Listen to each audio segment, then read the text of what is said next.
నారాయణం నమస్కృత్య నరం చైవ నరోత్తమం దేవీం సరస్వతీం వ్యాసం తతో జయముదీరయేత్. హరి ఓం. పరమేశ్వర స్వరూపమైన సభకి నమస్కారం.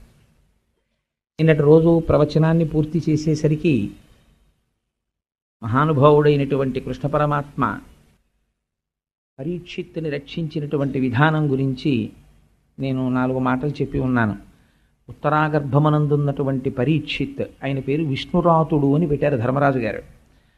అసలు ఆయన పేరు విష్ణురాతుడు, కానీ ఎవ్వరూ ఆయన విష్ణురాతుడని పిలవరు, పరీక్షిత్ అని పిలుస్తారు. ఎందుకు అలా పిలుస్తారు అన్నది మీకు ఎదర తెలుస్తుంది. అటువంటి విష్ణురాతుడు గర్భస్థుడై ఉండగా అశ్వత్థామ చేత ప్రయోగించబడినటువంటి బ్రహ్మాస్త్రము చేత చెనకబడుతున్నటువంటి సందర్భంలో ఉత్తర చేసినటువంటి స్తోత్రానికి ప్రసన్నుడైనటువంటి పరమాత్మ గర్భస్థమైనటువంటి పిండమును రక్షించాడు.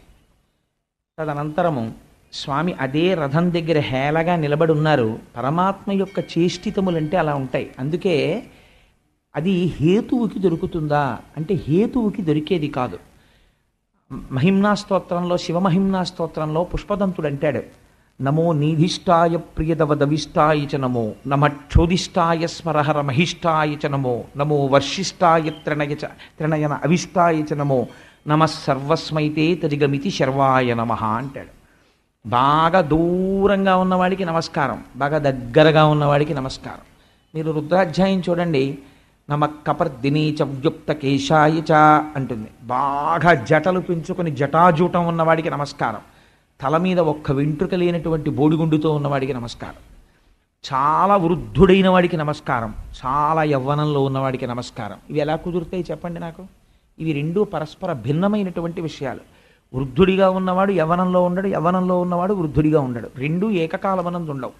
కానీ ఈశ్వరుడు అలా కాలమునకు లొంగేటటువంటి వాడు కాడు. కాబట్టి ఆయనకి భిన్నత్వము, ఈ రెండూ పరస్పర విరుద్ధములన్నవి ఉండవు. ఆయన ఏకకాలమునందు దేనినైనా సాధించగలడు. అందుచేత ఆయన ఇక్కడ రథము దగ్గర నిలబడ్డాడు. ఆ లోపల ఉత్తరాగర్భములో ప్రవేశించి అశ్వత్థామ చేత ప్రయోగింపబడినటువంటి బ్రహ్మాస్త్రాన్ని నివారించగలిగాడు. తదనంతరము కుంతీదేవి స్తోత్రం చేసింది. ఇది ఒక గమ్మత్తైనటువంటి విషయం. ఇంటి పెద్దకి ఉండవలసినటువంటి లక్షణాన్ని మనకి వివరణ చేస్తుంది. పాండవులు కుంతీదేవి యొక్క బిడ్డలు. ఈ సంస్కార బలం ఎక్కడి నుంచి రావాలి అంటే ఇంటి పెద్ద నుంచి రావాలి. ఒక ఇల్లు పాడైపోయిందంటే దానికి కారణం ఎవరు అంటే ఇంటి పెద్దే. తనకి లేని సంస్కారం, తను లేవగానే నిద్ర లేచి పూజామందిరంలోకి వెళ్ళి సంధ్యావందనం చెయ్యడు. తను లేచి పూజామందిరంలో కూర్చుని ఓ 4 స్తోత్రాలు చదవడు. తన ఇంటి కబ్బోర్డ్లో రామాయణం పుస్తకాలు కానీ భాగవతం పుస్తకాలు కానీ ఉండవు. తను ఎప్పుడూ కూర్చుని ఒక్క భగవత్ సంబంధమైన గ్రంథం గురించి మాట్లాడడు. తన పిల్లలతో మాట్లాడేటప్పుడు ఒక పోతన గారి గురించో, ఒక వాల్మీకి మహర్షి గురించో, మన జాతి సంపద గురించో, మన సంస్కృతి గురించో పలకడు. తన పిల్లలు మాత్రం చాలా సంస్కారవంతులై ఉండాలని కోరుకుంటాడు. ఎలా జరుగుతుంది చెప్పండి నాకు? మనకి పరానుకరణము అని ఒకటి ఉంది. పిల్లలు తల్లిదండ్రులు ఎలా ప్రవర్తిస్తారో అలా ప్రవర్తిస్తారు. మా తండ్రి గారు దేన్నైనా అంగీకరిస్తాడు, కానీ ఇది అంగీకరించలేడు అని బిడ్డడికి తెలిసిందనుకోండి, అసలు 90% ప్రవర్తన బిడ్డడిది నియంత్రించబడిపోతుంది. బిడ్డడి ముందే తండ్రి చేయరాని పని చేస్తున్నాడు అనుకోండి, ఆ బిడ్డడు చెయ్యకుండా ఎలా ఉంటాడు? మా తండ్రే చేసింది నేను ఎందుకు చేయకూడదు అనుకుంటాడు. కాబట్టి ఇంటి పెద్దకు ఉండవలసిన లక్షణాన్ని ఆవిష్కరిస్తున్నారు. కుంతీదేవి స్తోత్రం చేసింది కృష్ణ పరమాత్మని. ఆవిడంది ఆదినారాయణ అని ప్రారంభించింది. ఎంత గొప్ప పేరండి ఆ పేరు, ఆదినారాయణ అన్న పేరు. ఆది అంటే ప్రారంభమునందు ఉన్నటువంటి నారాయణ, సర్వజీవులకు కూడా ఆయనమైనటువంటి వాడా అంటే ఆధారమైనటువంటి వాడా, సమస్తమునందు నిండి నిబిడీకృతమైనటువంటి వాడా. స్వామి నీవు అంతటా ఉంటావు, కానీ గమ్మత్తు ఏమిటంటే అంతటా ఉన్నటువంటి నీవు మాంసనేత్రమునకు కనపడవు. మరి ఏది కనపడుతుంది? నామరూపాత్మకమైనటువంటి జగత్తు కనపడుతుంది. నామరూపాత్మకమైనటువంటి జగత్ దేని చేత కనపడుతుంది? ఇంద్రియముల చేత కనపడుతుంది. కంటి చేత చూడబడుతోంది, చెవి చేత వినబడుతోంది, స్పర్శేంద్రియము చేత స్పృశింపబడి స్పర్శజ్ఞానము తెలుసుకుంటోంది. వీటికి ఈ శక్తి తనంతదానుగా అమరినదా? మీరు ఒకసారి ఆలోచించండి. కన్ను ఉన్నవాడు ఉంటాడు ఒక ఆయన, కానీ ఆ కన్ను కనపడదు. చెవి ఉన్నవాడు ఉంటాడు, కానీ వినపడదు. మామూలుగా చూస్తే మీరు ఒక చెవిటివారిని చూశారనుకోండి, అంటే నేను ఎవరిని విమర్శించడానికి అంటలేదు ఈ మాట, చెవిటివారికి చెవి ఉండకుండా ఉండదు, వారికి చెవి ఉంటుంది కానీ చెవికి వినికిడి శక్తి ఉండదు. అంధుడైనటువంటి వాడికి కన్నులు లేకుండా ఉండాలనేం లేవు, కన్నులు ఉంటాయి కానీ కన్నుకి చూసే శక్తి ఉండదు. కంటికి చూసే శక్తిగా ఉన్నవాడెవరు? పరమాత్మ. చెవికి వినబడే శక్తిగా ఉన్నవాడెవరు? పరమాత్మ. ఇది నువ్వు గుర్తించగలిగితే హృషీకేశుడు అని పిలుస్తారు ఆయన్ని. ఎక్కడున్నాడండి పరమాత్మ ఇప్పుడు? ఇక్కడే. నా కన్ను మిమ్మల్ని అందరినీ చూడగలుగుతోందంటే ఈశ్వర శక్తి ఈ కంటిలో ఉంది. నేను చెప్పిన మాటలు మీ అందరూ వినగలుగుతున్నారు అంటే ఈశ్వరుడు మీ చెవి యందు ఉన్నాడు. కాబట్టి ఎక్కడున్నాడు? నువ్వు హృషీకేశుడవై ఉన్నావు. ఇది స్తోత్రం అంటే. స్తోత్రం అంటే ఏదో పుస్తకం పట్టుకుని చదవడం కాదు, ఈశ్వరుడు యొక్క తత్వమును గుర్తించి పరవశించి అనకుండా ఉండలేక అనగలగడాన్ని స్తోత్రం అంటారు. స్తుతి చెయ్యడం. ఎంత అందంగా మాట్లాడుతోందో చూడండి. కానీ స్వామి నువ్వు అధోక్షజుడవు అంది. అదేమిటి? హృషీకేశుడు అంటే ఇంద్రియములకు బలమునిచ్చేవాడు, ఆయనే బలాన్ని ఇస్తున్నాడు. ఆయన ఉండబట్టి కన్ను చూస్తోంది. కానీ ఎవరు శక్తినిస్తే కన్ను చూస్తోందో ఆ కన్ను వెనక్కి తిరిగి ఆయన్ని చూస్తుందా? చూడలేదు. చెవి ఆయన శక్తినిస్తే వింటోంది, వెనక్కి తిరిగి ఆయన యొక్క నామాన్ని లేదా ఆయనని చూడగలదా? చూడలేదు. స్పర్శేంద్రియము ఆయన ఇచ్చిన శక్తి చేత ఒకరు ముట్టుకుంటే తెలుస్తోంది ముట్టుకున్నారని, కానీ ఆయన యొక్క శక్తి ఇందులో ఉన్న ఆయనని స్పర్శేంద్రియము గ్రహించగలదా? గ్రహించలేకపోతోంది. ఇంద్రియములు నీ చేత భాషిస్తున్నాయి కానీ ఇంద్రియములు నిన్ను మాత్రం కనుక్కోలేకపోతున్నాయి. ఎంత గమ్మత్తుగా అమరిక పెట్టేశావయ్యా. పటకార మన చేత్తో పట్టుకుంటాం కానీ పటకార ఎప్పుడైనా చేతిని పట్టుకుంటుందా? ఎప్పుడూ పట్టుకోలేదు. ఎప్పుడైనా పట్టుకుంటే గిన్నెని పటకారతో పట్టుకుని దింపుతున్నారు మీరు, కానీ పటకారని తనంత తాను గిన్నె పట్టుకుని వేడిపాల గిన్నెని దింపు అని మీరు అనండి. పటకార వెళ్ళి పట్టుకు దింపుతుందా? దింపదు. ఏది పట్టుకోవాలి? మీ చెయ్యే పట్టుకోవాలి. పటకారని ఎంత విప్పాలో అంత విప్పి ఆ గిన్నె అంచుని పట్టుకుని గట్టిగా పట్టుకుని పాల గిన్నెని కింద పెట్టేంత వరకు పటకారతో ఉంచి మళ్ళీ విప్పి తీసి పటకారని పక్కన పెట్టేస్తున్నారు. కాబట్టి పటకార యందు వేడిపాల గిన్నెని పట్టుకోగలిగినటువంటి శక్తి ఎక్కడి నుంచి వెళ్ళింది? చేతిలోంచి వెళ్ళింది. చేతిలోంచి వెళ్ళి పటకారని పట్టుకుని పటకార ద్వారా గిన్నెని పట్టుకుంటోంది. కానీ ఈ పటకార తిరిగి ఎప్పుడైనా సరే జీవితంలో చేతిని పట్టుకోగలదా? ఎప్పటికీ పట్టుకోలేదు. ఇంద్రియములు ఈశ్వరుడు యొక్క శక్తితో ఇంద్రియం లోకాన్ని చూస్తుంది కానీ ఇంద్రియము మాత్రం వెనక్కి తిరిగి ఈశ్వరుణ్ణి చూడలేదు. ఇది అలా చూడకుండా ఉండేటటువంటి అమరిక ఇంద్రియముల యందు ఈశ్వరుడు పెట్టేశాడు. అందుకని వీటికి ఏం తెలుసు ఇంద్రియాలకి? ఇది అర్థమైపోయి ఇదండి స్తోత్రం అంటే. కాబట్టి ఇవి ఎక్కడ తిరగగలవు? బయట మాత్రమే తిరగగలవు. ఇవి లోపలికి వెళ్ళగలవా? ఇవి లోపలికి వెళ్ళవు. కాబట్టి ఇవి ఏం చెయ్యాలి? ఈశ్వర దర్శనాన్ని అపేక్షించిన వాడు వాటిని నిరోధించాలంతే. ఈశ్వర దర్శనం కోరినవాడు కన్నులు మూస్తాడు. ఎందుకని? ఇంకా నామరూపాత్మకమైన జగత్తుని చూడడం ఆపాలి. చెవిని వినకుండా వెనక్కి తీసేసుకుంటాడు, వినికిడి శక్తిని. ఏదో శబ్దం అవుతుంది, గ్రహించాడు. అంటే మరి ఎక్కడ పెట్టాలి ఇప్పుడు ఆ వెనక్కి తీసేసిన శక్తుల్ని? మనస్సులో పెట్టేస్తాడు తీసుకెళ్ళి. ఇప్పుడు ఈ శక్తులన్నీ మనస్సులో పెట్టాడు, మరి మనస్సును ఎక్కడ పెట్టాలి? ప్రయత్నపూర్వకంగా ధ్యానంలో పట్టుకెళ్ళి భగవంతుడి ముందు పెడతాడు. పెట్టడానికి ఇప్పుడు భగవంతుడు ఎక్కడ కనపడతాడు? కళ్ళు మూస్తే జ్ఞాననేత్రంతో చూస్తాడు. అందుకని జ్ఞాననేత్రం ఇక్కడ ఉంటుంది. ఇక్కడ ఆ మనస్సుకు సంబంధించినటువంటి ఆజ్ఞాచక్రం ఉంటుంది. అందుకని అక్కడ కుంకుమ ధరిస్తారు. ఆజ్ఞాచక్రమునందు ధ్యానమునందు దృష్టిని నిలిపి తాను పూర్వం ప్రార్థనా శ్లోకంలో ఏ మూర్తిని ధ్యానం చేశాడో ఆ ధ్యానమును అనుసరించి ఆ మూర్తి దర్శనము చేస్తాడు. ఒక గాయత్రి చేస్తారు. ముక్తా విద్రుమహేమలీ లధవళఛాయైర్ముఖై స్త్రీక్షణై యుక్తామిందు నిబద్ధరత్నమకుటాం తత్వార్థవర్ణాత్మికాం గాయత్రీం వరదాం అని ఆ శ్లోకం చెప్పేసిన తర్వాత అటువంటి రూపాన్ని వెంటనే ఇక్కడ చిత్రించుకుంటాడు. ఇలా కళ్ళు మూసేస్తాడు, ఇంకా చెవిని విననివ్వడు. ఇప్పుడు ఈ మనస్సు ఎక్కడ పెట్టేశాడు? ఎర్రటి అమ్మవారి పాదాలు, ఆవిడ కట్టుకున్న ఎర్రటి చీర, ఆ చీర కుర్చీళ్ళు జీరాడుతుంటే అమ్మవారి పాదాలకు ఉన్నటువంటి కంకణములు, దాని మీద పెట్టినటువంటి తామర పువ్వులు తన తల తీసుకెళ్ళి అమ్మవారి పాదాల మీద పెట్టి అమ్మవారి చల్లటి పాదాలు తన లలాటములకు తగులుతుంటే ఆ స్పర్శ సుఖాన్ని అమ్మవారి పాదములు తన తలకి తగిలినటువంటి అనుభూతితో ఆనందపడిపోతూ కూర్చుంటాడు. నిజంగా బాహ్యమునందు తల తగిలిందా? తగలలేదు. కానీ ఇప్పుడు ఆయన అనుభూతి మాత్రం ఏమిటి? అమ్మవారి పాదస్పర్శను అనుభవిస్తున్నాడు. ఇది శంకరాచార్యుల వారు సౌందర్యలహరిలో చెప్తారు. కదాకాళీ మాత కదయ కలితాలక్తకరసం పిబేయం విద్యార్థి తవ చరణ నిర్ణేజన జలం. విద్యార్థి అన్నమాట వేశారు శంకరాచార్యుల వారు. అమ్మ నేను ఇప్పుడు తాగుతానమ్మా నీ కాళ్ళు కడిగిన నీళ్లు అన్నారు. అమ్మ కాళ్ళు కడిగిన నీళ్లు మీకు ఎలా దొరుకుతాయి? అమ్మవారి కాళ్ళు దొరికితే. అమ్మవారు మీ ఇంటికి వచ్చి పళ్ళెంలో కాళ్ళు పెట్టడం కాదు, మీరు ఎలా కడగాలి?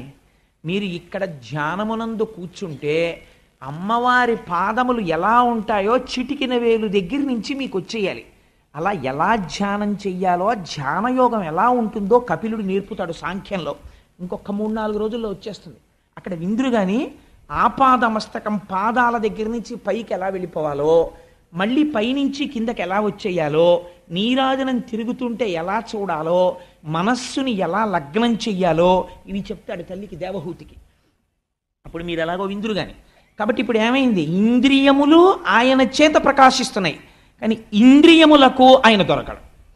ఇది ఎంత గమ్మత్తండి! అసలు ఆ కోణంలో మనం ఎప్పుడైనా ఆలోచించి ఈశ్వరుడి దగ్గరికి వెళ్ళి, మీకు పెద్ద సంస్కృతంలో పద్యమే చెప్పక్కర్లేదు, శ్లోకమే చెప్పక్కర్లేదు, ఈశ్వర ఏం అమరికయా నిజంగా, దీనితో బయటికి చూడగలను, కానీ చూడగలిగిన శక్తి దీని యందు ఎవరిచ్చాడో వాడిని ఇది చూడలేదు, వెనక్కి తిరిగి ఆ శక్తిని ఇది దర్శనం చేయలేదు. ఏం ఆశ్చర్యం! ఆ శక్తి ప్రసరణం జరిగేటటువంటి ఒక పనిముట్టంతేది. నానాఛిద్రఘటోదర స్థిత మహాదీప ప్రభాభాస్వరం జ్ఞానం యస్యతు చక్షురాదికరణ ద్వారా బహిస్పందతే జానామీతి తమేవ భాంతమనుభాచ్యే తత్సమస్తం జగత్. ఎక్కడ వెతుకుతారండి ఈశ్వరుణ్ణి? ఇక్కడ దర్శనం అవుతున్నాడు. అంతర్ముఖ సమారాధ్యా బహిర్ముఖ సుదుర్లభ. దక్షిణామూర్తి స్తోత్రంలో శంకర భగవత్పాదులు అంటారు, 9 కన్నములు ఉన్నటువంటి ఒక కుండ దగ్గరికి తీసుకొచ్చి ఒక దీపం వెలిగించి ఆ కుండని బోర్లించి లైట్లు ఆర్పేశారనుకోండి. నేను ఒకసారి ఎక్కడ ఉపన్యాసం చెప్పాను మధ్య పశ్చిమ గోదావరి జిల్లాలో. ఎన్ఎఫ్సిఎల్ వాళ్ళలో ఉన్న ఒక డిప్యూటీ మేనేజర్ పర్సనల్ గారే అనుకుంటాను, ఇఫ్ ఐఎమ్ కరెక్ట్. వాళ్ళ ఊరు రమ్మంటే మా మూర్తి గారు తీసుకెళ్తే వెళ్ళాను. వాళ్ళు నాకు వారే అనుకుంటాను, బహుశా గుర్తుంటే, ఒక వెంకటేశ్వరుని బహూకరించారు. నేను దాన్ని తీసుకొచ్చి యథాలాపంగా ఒక కప్బోర్డు మీద పెట్టాను. పెట్టి ఆ రోజు రాత్రి ఏదో అవసరం కోసం అని చెప్పి బెడ్రూమ్లోంచి బయటికి వచ్చి, ఏమిటి ఇంత వెలుతురుగా ఉంది ఏమిటి గది అని పైకి ఇలా చూశాను ఎక్కడి నుంచి వస్తుందో. అంత నిద్రమత్తులో బయటికి వస్తున్న వాడిని ఉలిక్కి పడ్డాను. ఎందుచేత? ఇలా పెట్టినటువంటి కటిహస్తం వరదహస్తంలో ఉన్నటువంటి రేఖల దగ్గర నుంచి పాదములకు చిటికిని వేలుకున్నటువంటి గోరు వరకు గాఢాంధకారంలో మెరిసిపోతోంది ఆ మూర్తి. అది రాత్రి వేళ అలా వెలుగుతుంది, దానికి ఆ లక్షణం ఉంది. అది ఇప్పటికీ ఉంది మా ఇంట్లో కబోర్డ్లో. రాత్రి ఇప్పుడంటే అలవాటు పడిపోయాను కాబట్టి అలా ఉలిక్కి పడినాం. ఆ హాల్లోకి వస్తే ఎంత చీకటి ఎక్కువైపోతే ఆయన అంత ప్రకాశించేస్తుంటాడు. ఇప్పుడు ఆయనకి తోడు ఇంకో ఆయన కూడా వచ్చాడు, వినాయకుడిని ఇచ్చారు ఎవరో, ఆయన అలాగే ప్రకాశిస్తుంటాడు. ఇప్పుడు ఆ హాల్ ఏమైపోతుందంటే రాను రాను రాత్రి లైట్లన్నీ ఆర్పేస్తే వీళ్ళిద్దరి కాంతితో వెలిగిపోతుంది. కాబట్టి నేను ఈ మాట ఎందుకు చెప్పాను అంటే, నానాఛిద్రఘటోదర స్థిత మహాదీప ప్రభాభాస్వరం. మీరు చూదురుగానే లేండి అమ్మ, కంగారు పడకండి. ఒక 9 కన్నాలు ఉన్నటువంటి కుండలో దీపం పెట్టి ఆ కుండ బోర్లించారనుకోండి, ఈ దీపము యొక్క కాంతి చీకట్లో 9 కన్నాల్లోంచి బయటికి కొడుతుంది. ఫోకస్ కింద కొట్టినట్టే ఇక్కడుంది దీపం. ఆ దీపపు కాంతి వాడు ఈశ్వరుడు. ఇక్కడ ఉన్నాడు. నీవారస్సు కవత్తన్ వీపీతాభాస్వత్యనూపమా. దాని కాంతి ఊర్ధ్వమూలమధశాయి, పైకి కిందకి ఆ ఫోకస్ కొడుతోంది. అది కొడుతోంది కంట్లోకి, కన్ను చూస్తోంది. అది కొడుతోంది చెవులోకి, వింటోంది. అది స్పర్శేంద్రియంలోకి వస్తోంది, అరికాల దగ్గర నుంచి మెదడు వరకు అన్నీ ముట్టుకుంటే చెప్తున్నాయి, ముట్టుకున్నాడు ముట్టుకున్నాడు ముట్టుకున్నాడని. ఆయన యొక్క భాష అక్కడి నుంచి వస్తోంది జ్ఞానం. ఆ దీపం ఆరిపోయింది అనుకోండి, కుండ చీకటైపోతుంది. కుండ వెలుగుతుందా? వెలగదు. కుండ కన్నాలు వెలుగుతాయా? వెలగవు. కుండలోనున్న ప్రమిద వెలుగుతుందా? వెలగదు. దీపపు కాంతి శిఖ ఉన్నదే, ఆ శిఖి ఆ జ్యోతిలోంచి వస్తోంది ఈ కాంతి అంతా. అందుకే దీపం ఉండగా ఇల్లు చక్క పెట్టుకో అంటారు మన వాళ్ళు. లోపల ఈ జ్యోతి ఉండగా నువ్వు మంచి పని చేయడం నేర్చుకో. ఎందుకు పెట్టామండి సత్యనారాయణ వ్రతాలు? ఏదో మెహర్బానీ కోసమో గొప్పతనం కోసమో కాదు. సత్యనారాయణ స్వామి వ్రతాలు చేయడంలో ఒక పొరపాటు చేస్తూ ఉంటారు. సత్యనారాయణ స్వామి వారి వ్రతంలో ప్రధానమైన అంగం ఏమిటో తెలుసా అండి? మంటపదానం చేసేయాలి. మొట్టమొదట స్కాందంలో ఒక కండిషన్ ఉంది. మీ శక్తికి లోటు చెయ్యకుండా మీరు సువర్ణమూర్తిని కానీ రాగి కానీ ఏదో ఒకటి పెట్టాలి.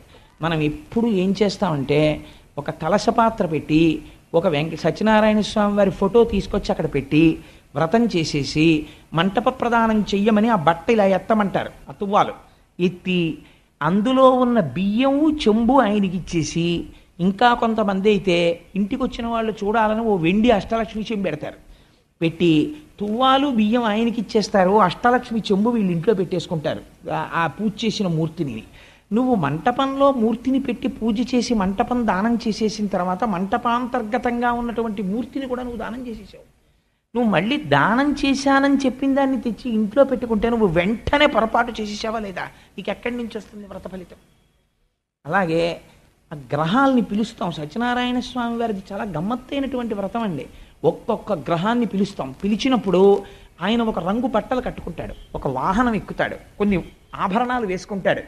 ఆయనతో పాటుగా ఆయన పరివారం వస్తుంది. వాళ్ళు వస్తున్నప్పుడు ఆ శ్లోకాలు ఉంటాయి, జన శ్లోకాలు ఎంత గొప్పగా ఉంటాయో. మా సుబ్రహ్మణ్య శర్మ గారు కృష్ణావధానుల గారి దగ్గర చదువుకున్నారు. ఎంత అందంగా చదువుతారో రేపు మీరు చూతురు. కానీ సత్యనారాయణ వ్రతంలో ఆ శబ్దశక్తికి వచ్చి కూర్చుంటాయి గ్రహాలు. సాంగం సపరివారం సవాహనం వచ్చి కూర్చుంటారు. అప్పుడు మంటపంలో సత్యనారాయణుడు కూర్చుంటాడు. ఆఖరణ కథ చెప్తాడు. కథ మార్చడానికి వీల్లేదు. కథ ప్రారంభం దేంతో? ముందు బ్రాహ్మణుడు చేస్తాడు వ్రతాన్ని. బ్రాహ్మణుడు చేస్తే చూసి మంచినీళ్ల కోసం అని వచ్చాడు ఒక శూద్రుడు, కట్టెలు కొట్టుకునేవాడు. దాహం కోసం అని వచ్చినవాడు ఆ వ్రతం జరుగుతున్న విధానం చూసి మంచినీళ్ళు అడగడం మరిచిపోయి వ్రతం ఎలా చేస్తారని అడిగి ఆయన కట్టెలు కొట్టిన అమ్ముతో డబ్బుతో వ్రతం చేశాడు. ఆయనకి ఈయనకి ఇద్దరికీ ఫలసిద్ధితో మొదలు. చాతుర్వర్ణములు ఎలా ఈశ్వరుడి పాదాలని చేరుకోవాలో కథలో అంతర్భాగంగా ఉంటుంది, రహస్యం అంతాను. అంత గొప్ప వ్రతం అది. వైదికంగా భీష్మ ఏకాదశి నాడు భీష్ముడికి ఒక గొప్పతనం ఉంది. ఇప్పుడే మా ఇంట్లో బయలుదేరే ముందు మా దొరగారితో వాళ్ళతో చెప్పి బయలుదేరాను నేను. సాధారణంగా తల్లిదండ్రులు ఉన్న వాళ్ళు తర్పణలు ఇవ్వరు, కానీ భీష్ముడికి మాత్రం మనుష్యుడిగా పుట్టిన ప్రతివాడు భీష్మ ఏకాదశి నాడు తర్పణలు ఇవ్వాలి. తల్లిదండ్రులు ఉన్నా సరే తర్పణలు ఇవ్వాలి. అటువంటి ధర్మాత్ముడు మహానుభావుడైన అటువంటి భీష్మ ఏకాదశి నాడు ఇంత గొప్ప దేవాలయ ప్రాంగణంలో కూర్చుని అంత శాస్త్రీయంగా, అందుకే శక్తి లోటు రాలేదనిపించడానికి సువర్ణమూర్తుల్ని తీసుకొస్తున్నాం. బంగారు రూపులు తీసుకొచ్చి ఆ కలశ మీద పెట్టి పూజ చేసి వాటిని దానం చెయ్యాలని. ఏకాదశి వ్రతం చాపి ఏకాదశి నాడు ఉపవాసం ఉండి వ్రతం చేయాలి. అందుకని చెప్పి ఆ రోజు ఉపవాసం చేసిన వాళ్ళు మళ్ళీ ఇంటికి వెళ్ళేం పలహారం చేసుకుంటారని ఒక వ్రతం టికెట్లు ఉన్న వాళ్ళకి మాత్రం పలహారాలు కూడా ఇక్కడే నైవేద్యం పెట్టిన ప్రసాదాలు ఇస్తున్నారు మధ్యాహ్నం తినడానికి.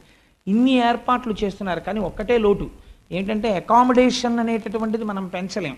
ఒక 116 టికెట్లు మాత్రమే ఇవ్వగలరు. ఇప్పుడు ఉపన్యాసం అయిపోయిన తర్వాత ఎవరు ముందుంటే వాళ్ళకి ఇస్తారు ఆ టికెట్, అది వేరు విషయం. ఇప్పుడు దాని గురించి అల్లరిపడిపోకండి.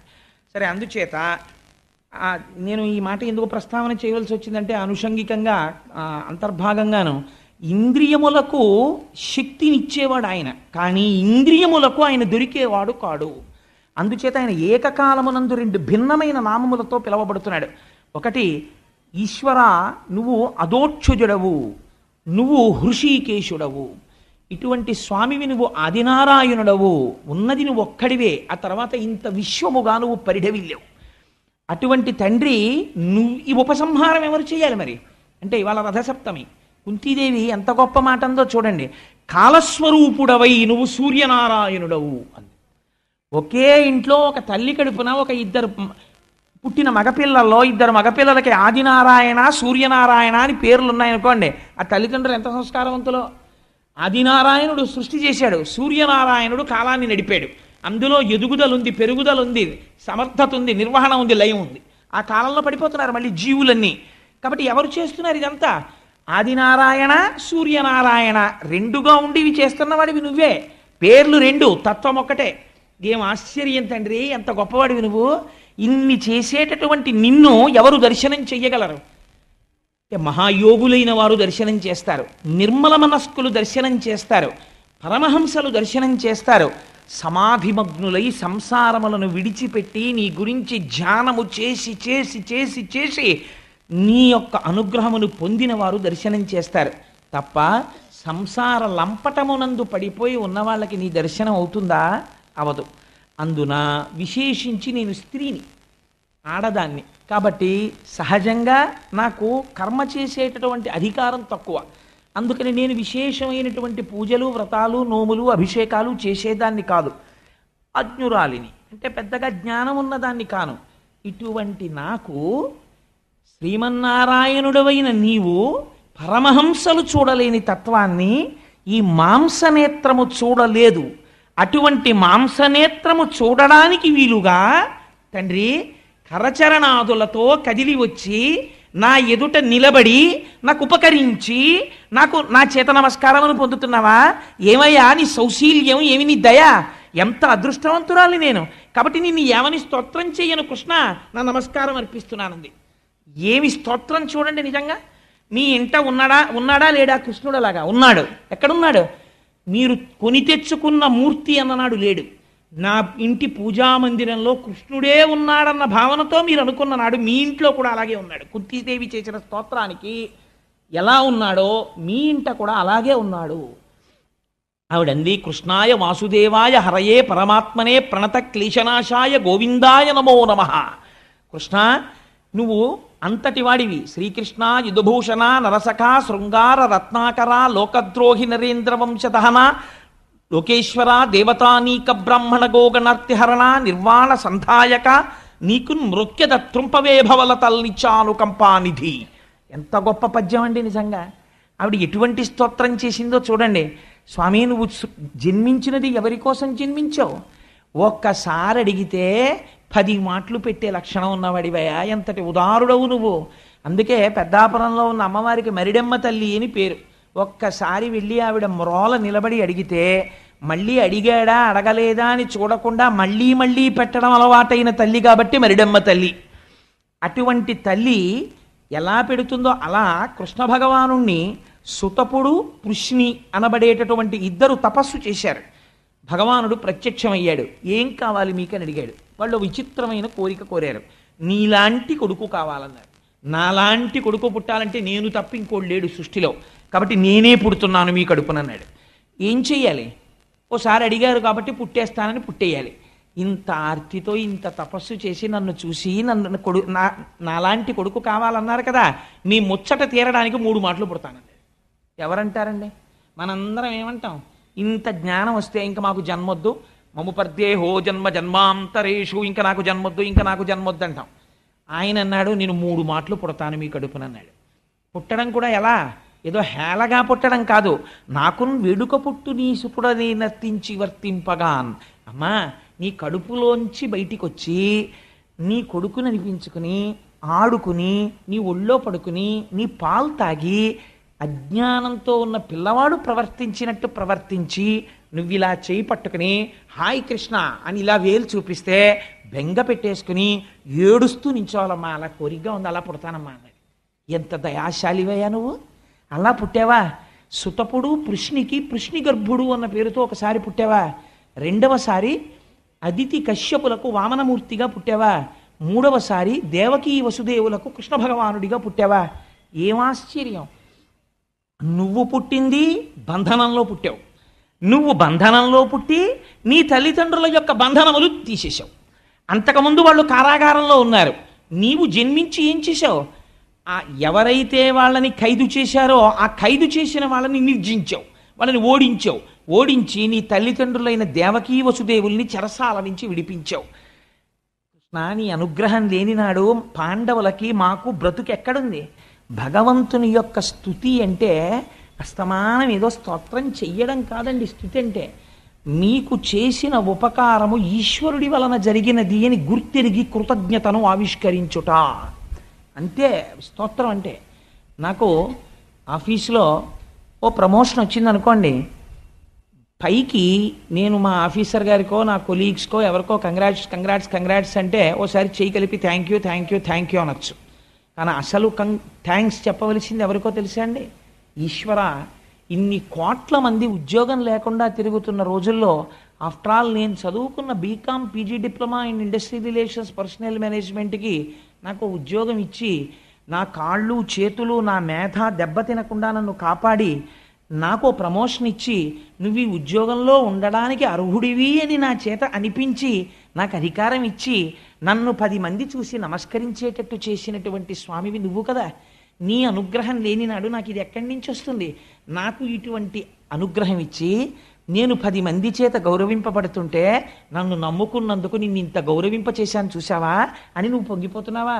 స్వామి నీకు నా కృతజ్ఞతలు, నమస్కరిస్తున్నాను అని మీరు సంస్కృతంలో చెప్పక్కర్లేదు, మౌనంగా మనసుతో చెప్తే దానికి పొంగిపోతాడు ఆయన.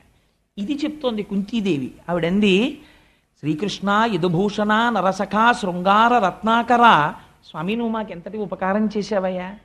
ఒకానొక నాడు మొత్తం పాండవులందరినీ తీసుకెళ్ళి నాతో సహా లక్క ఇంట్లో పెట్టి ఆ ఇల్లు అగ్నిహోత్రానికి సమిధగా పారేసి మమ్మల్ని నిర్జించాలని దుర్యోధనుడు ప్రణాళిక రచన చేశాడు. కానీ ఆనాడు మేము లక్క ఇంట్లో కాలిపోకుండా కాపాడినవాడెవరు? నువ్వు. భీముడికి విషాన్నం పెట్టారు, నీటిలో తోసేశారు.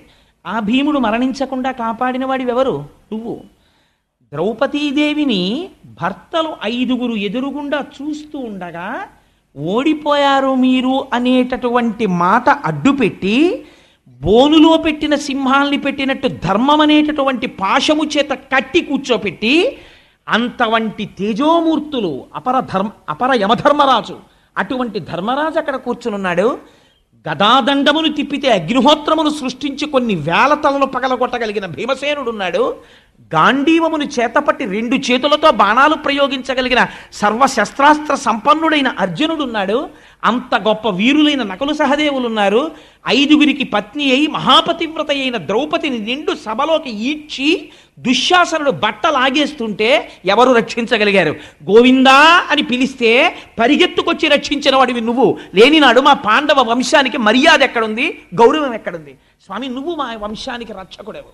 ఆనాడు అలా రక్షించావు. ఈనాడు పాండవ వంశం అంతరించిపోయింది. ఉత్తరాగర్భమునందున్నటువంటి పిండం మీద వేసేశాడు ఆ బ్రహ్మాస్త్రాన్ని. బయట నిలబడినటువంటి పాండవులకు తెలియదు బ్రహ్మాస్త్రం వచ్చి పడిపోయిందని. అటువంటి స్థితిలో ఉత్తరాగర్భంలోకి ప్రవేశించి మళ్ళీ మా వంశాన్ని నిలబెట్టావు. నువ్వు 1, 2 నువ్వు చేసిన ఉపకారాలు. నాకు అన్నిటికన్నా చాలా ఇష్టమైన విషయం ఏమిటో తెలుసా కృష్ణ?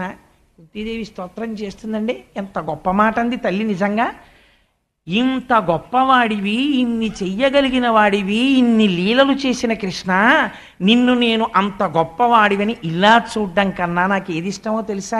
నీ లీలలన్నింటిలో ఏమీ తెలియని ఒక అమాయకురాలై గొల్ల పొడుచై పెరుగు చిలుక్కోవడం మాత్రమే అలవాటైనటువంటి ఒక గోపిక నేను నీ అమ్మని నిన్ను కట్టేస్తానని వెంటపడితే భయపడిపోయిన వాళ్ళ పరిగెత్తి ఆఖరికి అమ్మ పమిట జారిపోతుంటే, పువ్వులు రాలిపోతుంటే, కొప్పు విడిపోతే అయ్యో పాపమ్మ అమ్మ నన్ను పట్టుకోవడానికి పరిగెత్తి అలిసిపోయిందని అమ్మ మీద దాక్షిణ్యంతో దొరికిపోతే, లక్ష్మీదేవి కౌగిటికి దొరకని వాడివి, సనక సనందనాది మహర్షులకు దొరకని వాడివి, వేదములకు దొరకని వాడివి, ఋషులకు దొరకని వాడివి, ఒక అబల చేతికి చిక్కితే సాక్షాత్తు పరబ్రహ్మమును నేను పట్టుకున్నానని తెలియక మోకాళ్ళ మీద కూర్చుని ఎడంచేత్తో ఇలా చేయి పట్టుకుని ఇలా చూపుడు వేలు చూపించి కట్టేస్తాను కృష్ణ, కొట్టేస్తాను కృష్ణ అంటుంటే నీ డొక్కలు ఎగిసి పడిపోతుంటే, కళ్ళల్లోంచి ఇలా నీళ్లు కారిపోతుంటే, ఇలా చెయ్యి పెట్టి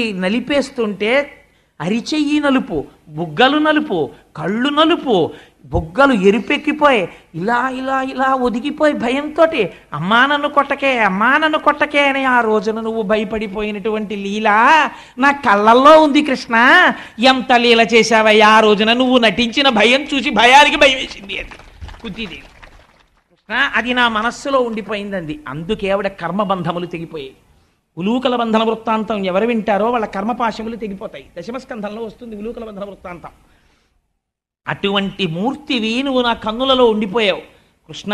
నాదొక్క కోరిక, యాదవులందు పాండు సుతులందు నధీశ్వర నాకు మోహ విచ్ఛేదము చేయుమయ్య, ఘనసింధువు చేరిడి గంగభంగి నీపాద సరోజ చింతనముపై అనిశంబు మదీయ బుద్ధి అచ్చాదర వృత్తితో గదియగనట్లు చేయగదయ్య ఈశ్వర. ఎంత గొప్ప మాట అడిగిందండి. ఇది అడగవలసినటువంటి స్థుతి, ఇది అడగవలసినటువంటి ప్రార్థన. ఎంత గొప్ప మాట అందో చూడండి. ఆవిడంది యాదవులందు పాండు సుతులందు. కానీ కృష్ణ, యాదవులు ఇంత గొప్పవాళ్ళు, ఆ యదువంశంలో ఉన్నటువంటి యదుమహారాజు యొక్క కీర్తిని ప్రకాశింపచేయడానికి పుట్టినటువంటి కృష్ణ పరమాత్మ అని నాకు యాదవుల మీద ప్రీతి ఉన్నది అంటే వేరెవరి పట్ల వ్యతిరిక్తమైన భావన కూడా ఉన్నది. ఇది యథార్థము. రాగము ఉన్నది, ద్వేషము కూడా ఉంది. నాకు వంకాయ పచ్చి పులుసు అంటే చాలా ఇష్టం అండి అన్నాను అనుకోండి, అంటే బహుశా వంకాయతో కూర వేపుడో నాకు ఇష్టం లేదనమాట. అందుకని రాగం ఉన్నది అంటే ద్వేషం ఉన్నది. నాకు యాదవులంటే చాలా ఇష్టం, కృష్ణుడు ఉన్నాడు కాబట్టి. అంటే నాకు ఎవరో అంటే ద్వేషం, అంటే నాకు ఇంకా అంతటా బ్రహ్మము కనపట్టలేదు, అంతటా నాకు కృష్ణుడు కనపట్టలేదు. ఎక్కడో ఒక చోటే కృష్ణుడు కనపడుతున్నాడు. నా భక్తి ఇంకా పండలేదు కృష్ణ. అందుకని యాదవులందు పాండుసుతులందు నాకు మోహవిచ్ఛేదము చేయుమయ్యా. ఎవరు అడుగుతారండి? పరీక్షిత్ ఆ తరువాతి తరం వచ్చేస్తోంది, మనవడు పుట్టేస్తున్నాడు. ఇంకా మనవడు పుట్టేసే ముందు ఎలాంటి మాట అడగాలో ఆ మాట అడుగుతోంది ఇవాళ కుంతీదేవి. పాండుసుతులందు, పాండురాజు యొక్క కుమారులైనటువంటి ఈ పంచపాండవుల యందు నాకు మోహవిచ్ఛేదము చేయుమయ్యా. ఎంత బ్రతికినా ఎన్నేళ్లున్నా ఇంకా నా కొడుకు ఏమైపోతాడో, ఆ కొడుక్కి కొడుకు పుట్టేసినా ఇంకా వాడిని నేను చూడాలి, వీడిని నేను చూడాలి, వాడికి సంపాదించాలి, వీడికి సంపాదించాలి. ఎంత వీర్రాశ! మళ్ళీ నీకు మనుష్య జన్మ వస్తుందా? ఈ సమయం దొరుకుతుందా? ఈశ్వరార్చన ఎప్పుడు చేస్తావు? నాకు మోహ విచ్ఛేదము చెయ్యుమయ్యా. పొమ్మంటే పోవట్లేదయ్యా. అన్నమాచార్యుల వారు ఏడిచారు. ఇవి ఈ తెగు అంటే తెగేటటువంటి బంధాలు కావు, నువ్వు తెంచాలయా స్వామి వెంకటేశ్వర అన్నారు. అలా నాకు మోహ విచ్ఛేదము చేయుమయ్యా. అతిశయి పిచ్చ మమకారం. ఎందుకు ఈ ప్రేమ? నేను ప్రేమ ఉంటే మాత్రం నేను ఉద్ధరించగలనా? నాకు మనవడు కావాలని కోరికుంది, నేను రక్షించగలిగానా ఉత్తరాగర్భాన్ని? నువ్వు రక్షించావు కాబట్టి ఇది పూర్తిగా నాకు ఈ మోహం పోవాలి. ఇంకా నా వాళ్ళు పాండవులు యాదవులు వాళ్ళ మీద శత్రుత్వం నాకు వద్దయ్యా కృష్ణ. నాకు మోహ విచ్ఛేదము చేయుమయ్యా. ఘనసింధువు చేరెడి గంగభంగి నీ పాద సరోజ చింతనముపై అనిశంబు మదీయ బుద్ధి అచ్చదర వృత్తితో గదియగనట్లు చేయగదయ్య ఈశ్వర. నాకేం కావాలో తెలుసా? గంగ ప్రవహించి ప్రవహించి ప్రవహించి వెళ్ళిపోతుంది. వెళ్ళిపోయినటువంటి గంగకి ఎవరు దారి చూపించారు. మీరు నదీ ప్రవాహానికి ఉన్నటువంటి గొప్పతనం అదే. మన వాళ్ళు నదీ స్నానం చెయ్యండి అంటారు. ఒక షష్ఠి పూర్తి చేసుకున్నారనుకోండి, దేంతో ప్రారంభం అంటే మా ఊళ్ళో గోదావరి కాలం ఉంది అంటే స్నానం చేసేసి షష్ఠి పూర్తి చేసుకుంటానంటే కుదరదు. రాజమండ్రి వెళ్ళి గోదావరిలో స్నానం చేసి మొదలెట్టాలి. ఎందుకు గోదావరికి వెళ్ళడం అంటే నదీ స్నానం చేసేటప్పుడు మనం ఒక విషయాన్ని తెలుసుకోమని నదీ స్నానం చేయమంటారు. దేనికో తెలుసా అండి నదీ స్నానం చేయడం? నది ఎక్కడ పుడుతుంది? ఎక్కడో పర్వతముల మీద పుడుతుంది. పుట్టినటువంటి నది ఏం చేస్తుంది? ఆ పర్వతం నుంచి కింద పడిపోతుంది. పడిపోయినప్పుడు ఒక పెద్ద బండరాతి మీద పడి చిందిపోతుంది. అయ్యో నా తల పగిలిపోయిందని చెప్పి అక్కడ ఉండిపోతుంది ఆ నది? ఉండదు, ఇంకా ముందుకు ప్రవహిస్తుంది. ఒక పెద్ద బ్రహ్మజీవుడు పొద తన ముళ్ళ చేతులతో గీరుతుంది. నా వీపు చీరేసిందని నది ఆగదు, ఇంకొంచెం ముందుకు వెళ్ళిపోతుంది. ఒక మహాత్ముడు వచ్చి స్నానం చేసి అర్ఘ్యం ఇస్తాడు. అమ్మయ్య ఇక్కడ ఈ మహాత్ముడు స్నానం చేస్తున్నాడని ఆగదు, ఇంకొంచెం ముందుకు వెళ్ళిపోతుంది. ఒక ధూర్తుడు వచ్చి మలమూత్ర విసర్జన చేస్తాడు. వాడు నన్ను అవమానించాడని ఆగదు, ఇంకొంచెం ముందుకు వెళ్ళిపోతుంది. ఇంకొకడు తన పరిశ్రమలో ఉన్న కాలుష్యాన్ని తెచ్చి అందులోకి వదిలేస్తాడు. గుండె చెదరదు, బెంగ పెట్టుకోదు, వెళ్ళిపోతుంది. ఇంకా కొంత దూరం వెళ్ళిపోయిన తర్వాత పక్కన ఒడ్డునున్నటువంటి నల్ల త్రాచు ఆ నీటి మించి పాకుతూ వెళ్ళిపోతుంది. లేకపోతే ఓ 10 పందులు 4 దున్నపోతులు నీటిలోంచి పెడతాయి.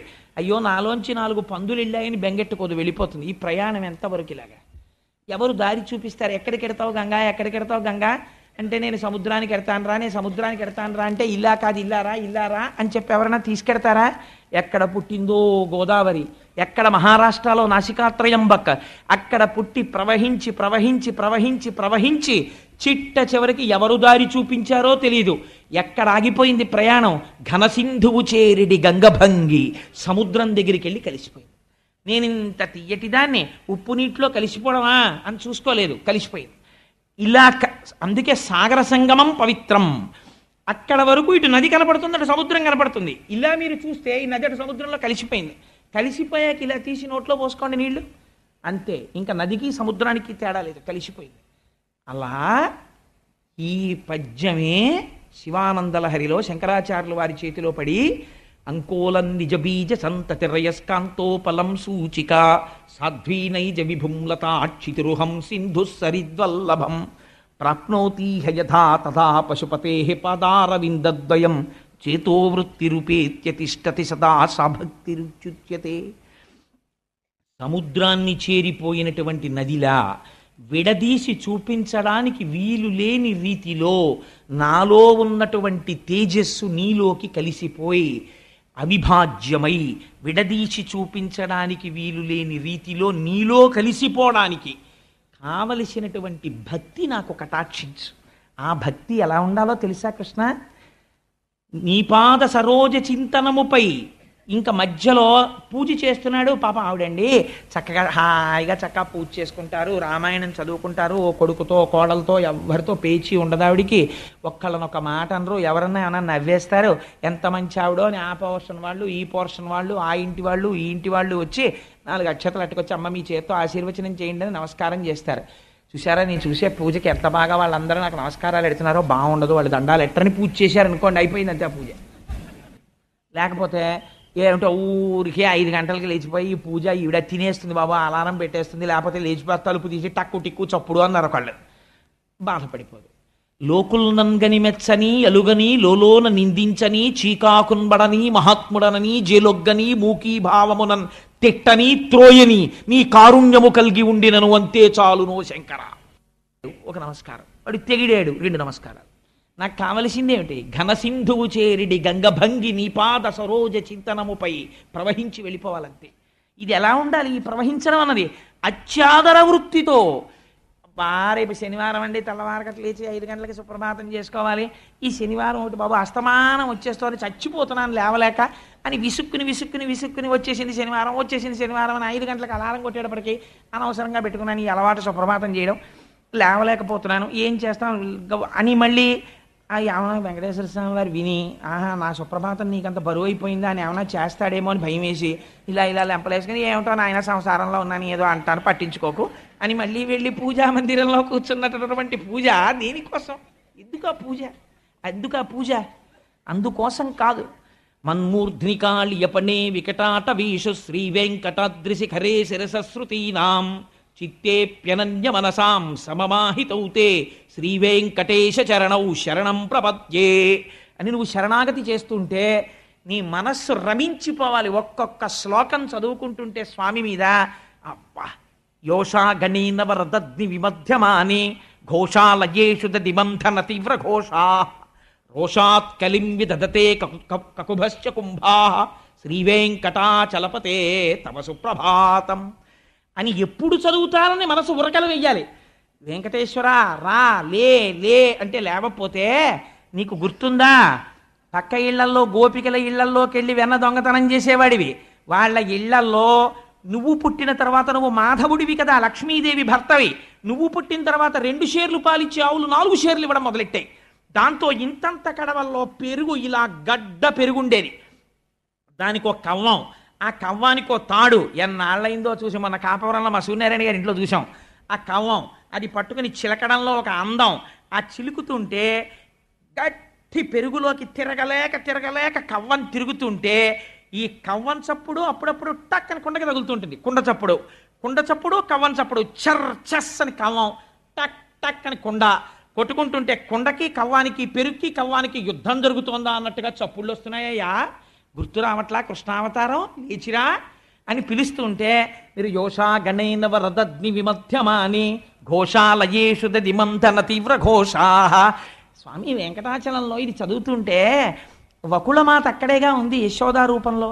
ఇవన్నీ విని నీ సంగతి ఏమో కానీ ముందు అసలు యశోదాదేవి వకుళమాతగా వచ్చి అవును నిజమే, ఇప్పుడు ఏమిటో అలా పాపం అలా నిలబడి ఎప్పుడు వచ్చిన వాళ్ళని అలా వాళ్ళ పాపాలు తీసేసి వాళ్ళని రక్షించి ఇప్పుడు అంతాను ఈ పెద్ద సీనియర్ ఐఏఎస్ ఆఫీసర్ అయిపోయిన తర్వాత పిల్లాడు ఖాళీ లేక ఎప్పుడో వచ్చి ఒక్క 2 నిమిషాలు అమ్మ దగ్గర కూర్చుని పిల్లాడిని చూసి అమ్మ అంటుంది ఏమిటారా ఇప్పుడు ఏముందిరా సంతోషం, హాయిగా నువ్వు 5వ క్లాస్ చదువుకునే రోజుల్లో బ్యాగ్ వేసుకుని బూట్లు వేసుకుని పరిగెత్తుకుంటూ వచ్చి అమ్మ నా దగ్గర కూర్చుని అమ్మ ఇదేంటమ్మా అమ్మ నీ నోరు ఎందుకమ్మా అని తెర్రగా ఉందంటే నేను తాంబూలం పిసర్ తీసి నీ నోట్లో పెట్టి నువ్వు నా దగ్గర కూర్చుని నేను పిల్లి మీద కథ కుక్క మీద కథ చెప్తే విన్న రోజుల్లో ఎంత సంతోషంగా ఉండేదోరా, ఏం ఆఫీసరో ఏం ఉద్యోగం, నీ ఖాళీ ఉండదు, నీ పరిస్థితి చూస్తే నాకు బాధేస్తోందిరా అంటుంది అమ్మ. ఎందుకని కుర్రాడు సంతోషపట్టలేరు, సుఖంగా లేడు, ఎప్పుడు వచ్చేవాళ్ళు వెళ్ళేవాళ్ళు, పాపం వాడికి ఖాళీ ఉండదని.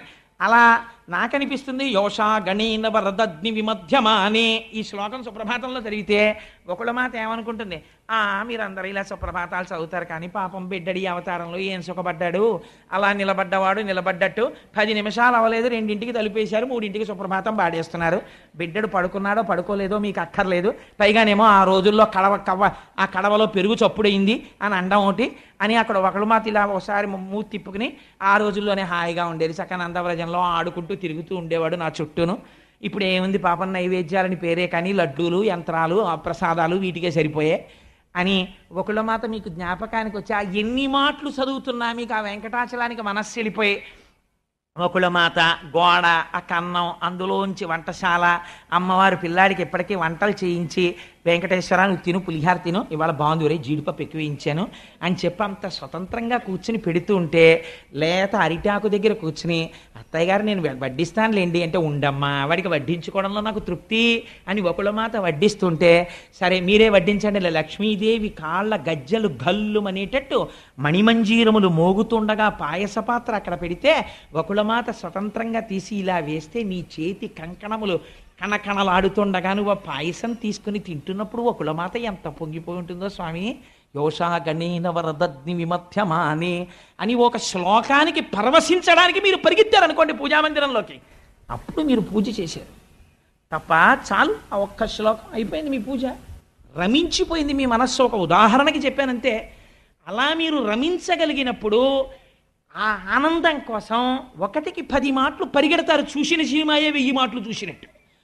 మళ్ళీ వెళ్ళి తెల్లారిపోతుంది వెళ్ళిపోయి ఏమిటి బాగా తెల్లారిపోయింది 8 గంటలకి లోపలికి వెళ్ళి ఆకాశ సింధుక మల్లాని మనోహరాణి అని కిటికీలోంచి చూసేటప్పటికి ఎండపొడొచ్చి నా మీద పడిపోయి ఏమిటది తెల్లవారుజాము 4 గంటలకి నేను స్నానం చేసి గబగబా బాల్కనీలోంచి పూజామందిరంలోకి వెళ్ళిపోతూ ఆకాశం వంక చూస్తే ఇంకా ఎర్రటి ఆకాశం చెట్ల మీద చిలకల యొక్క పలుకులు ఆ కూతలు వినపడుతుంటే ఆకాశ సింధుక మల్లాని మనోహరాణి ఆదాయ పాదయుగమర్చ అని ఆ సుప్రభాతంలో శ్లోకాలు చదువుకుంటుంటే నా మనసు రంజిల్లిపోవాలని మీరు చదువుకుని ఏదో ఓ శ్లోకం దగ్గర మీరు ధ్యానంలోకి వెళ్ళిపోయి ఆనందపడిపోతూ అలా యోషా గణేన వరదగ్ని విమధ్యమానే అంటుంటే విని విని విని విని విని విని విని ఆవిడ లేచి ఆఖరికి ఏమిటో యోషా గణేన వరదగ్ని విమధ్యమానే 5 నుంచి చదువుతున్నారు 6 అయింది తర్వాత శ్లోకం చెప్పండి అంటే అప్పుడు గుర్తొచ్చి ఓహో ఇందాక నుంచి యోషా గణేన వరదగ్ని విమధ్యమానే అని పొంగిపోయి పాడి చేసేసావే ఎంత ఆనందం అనుభవించానో ఆ శ్లోకంలో అని మళ్ళీ మీరు చదువుకుంటే అప్పుడు మీరు పూజ చేశారు. ఉత్తప్పుడు చదివారు శ్లోకాలంతే కదా, నేను చెప్పింది తప్పండి. అందుకని ఇది అడుగుతోంది కుంతీదేవి, నేను అలా పూజ చేయాలి స్వామి, నీ యందు నా మనస్సు అలా రమించిపోవాలి. పూజామందిరంలో కాదు, నేను ఏ పని చేస్తున్నా నువ్వు నాకు జ్ఞాపకానికి వస్తుండాలి. నా స్వామిని నేను మురిసిపోతుండాలి. ఎక్కడైనా నది ఆగిందావో రాత్రి ఆగలేదే, నా మనస్సు ఎందుకు ఆగాలి నీ పాదస్మరణము నుంచి?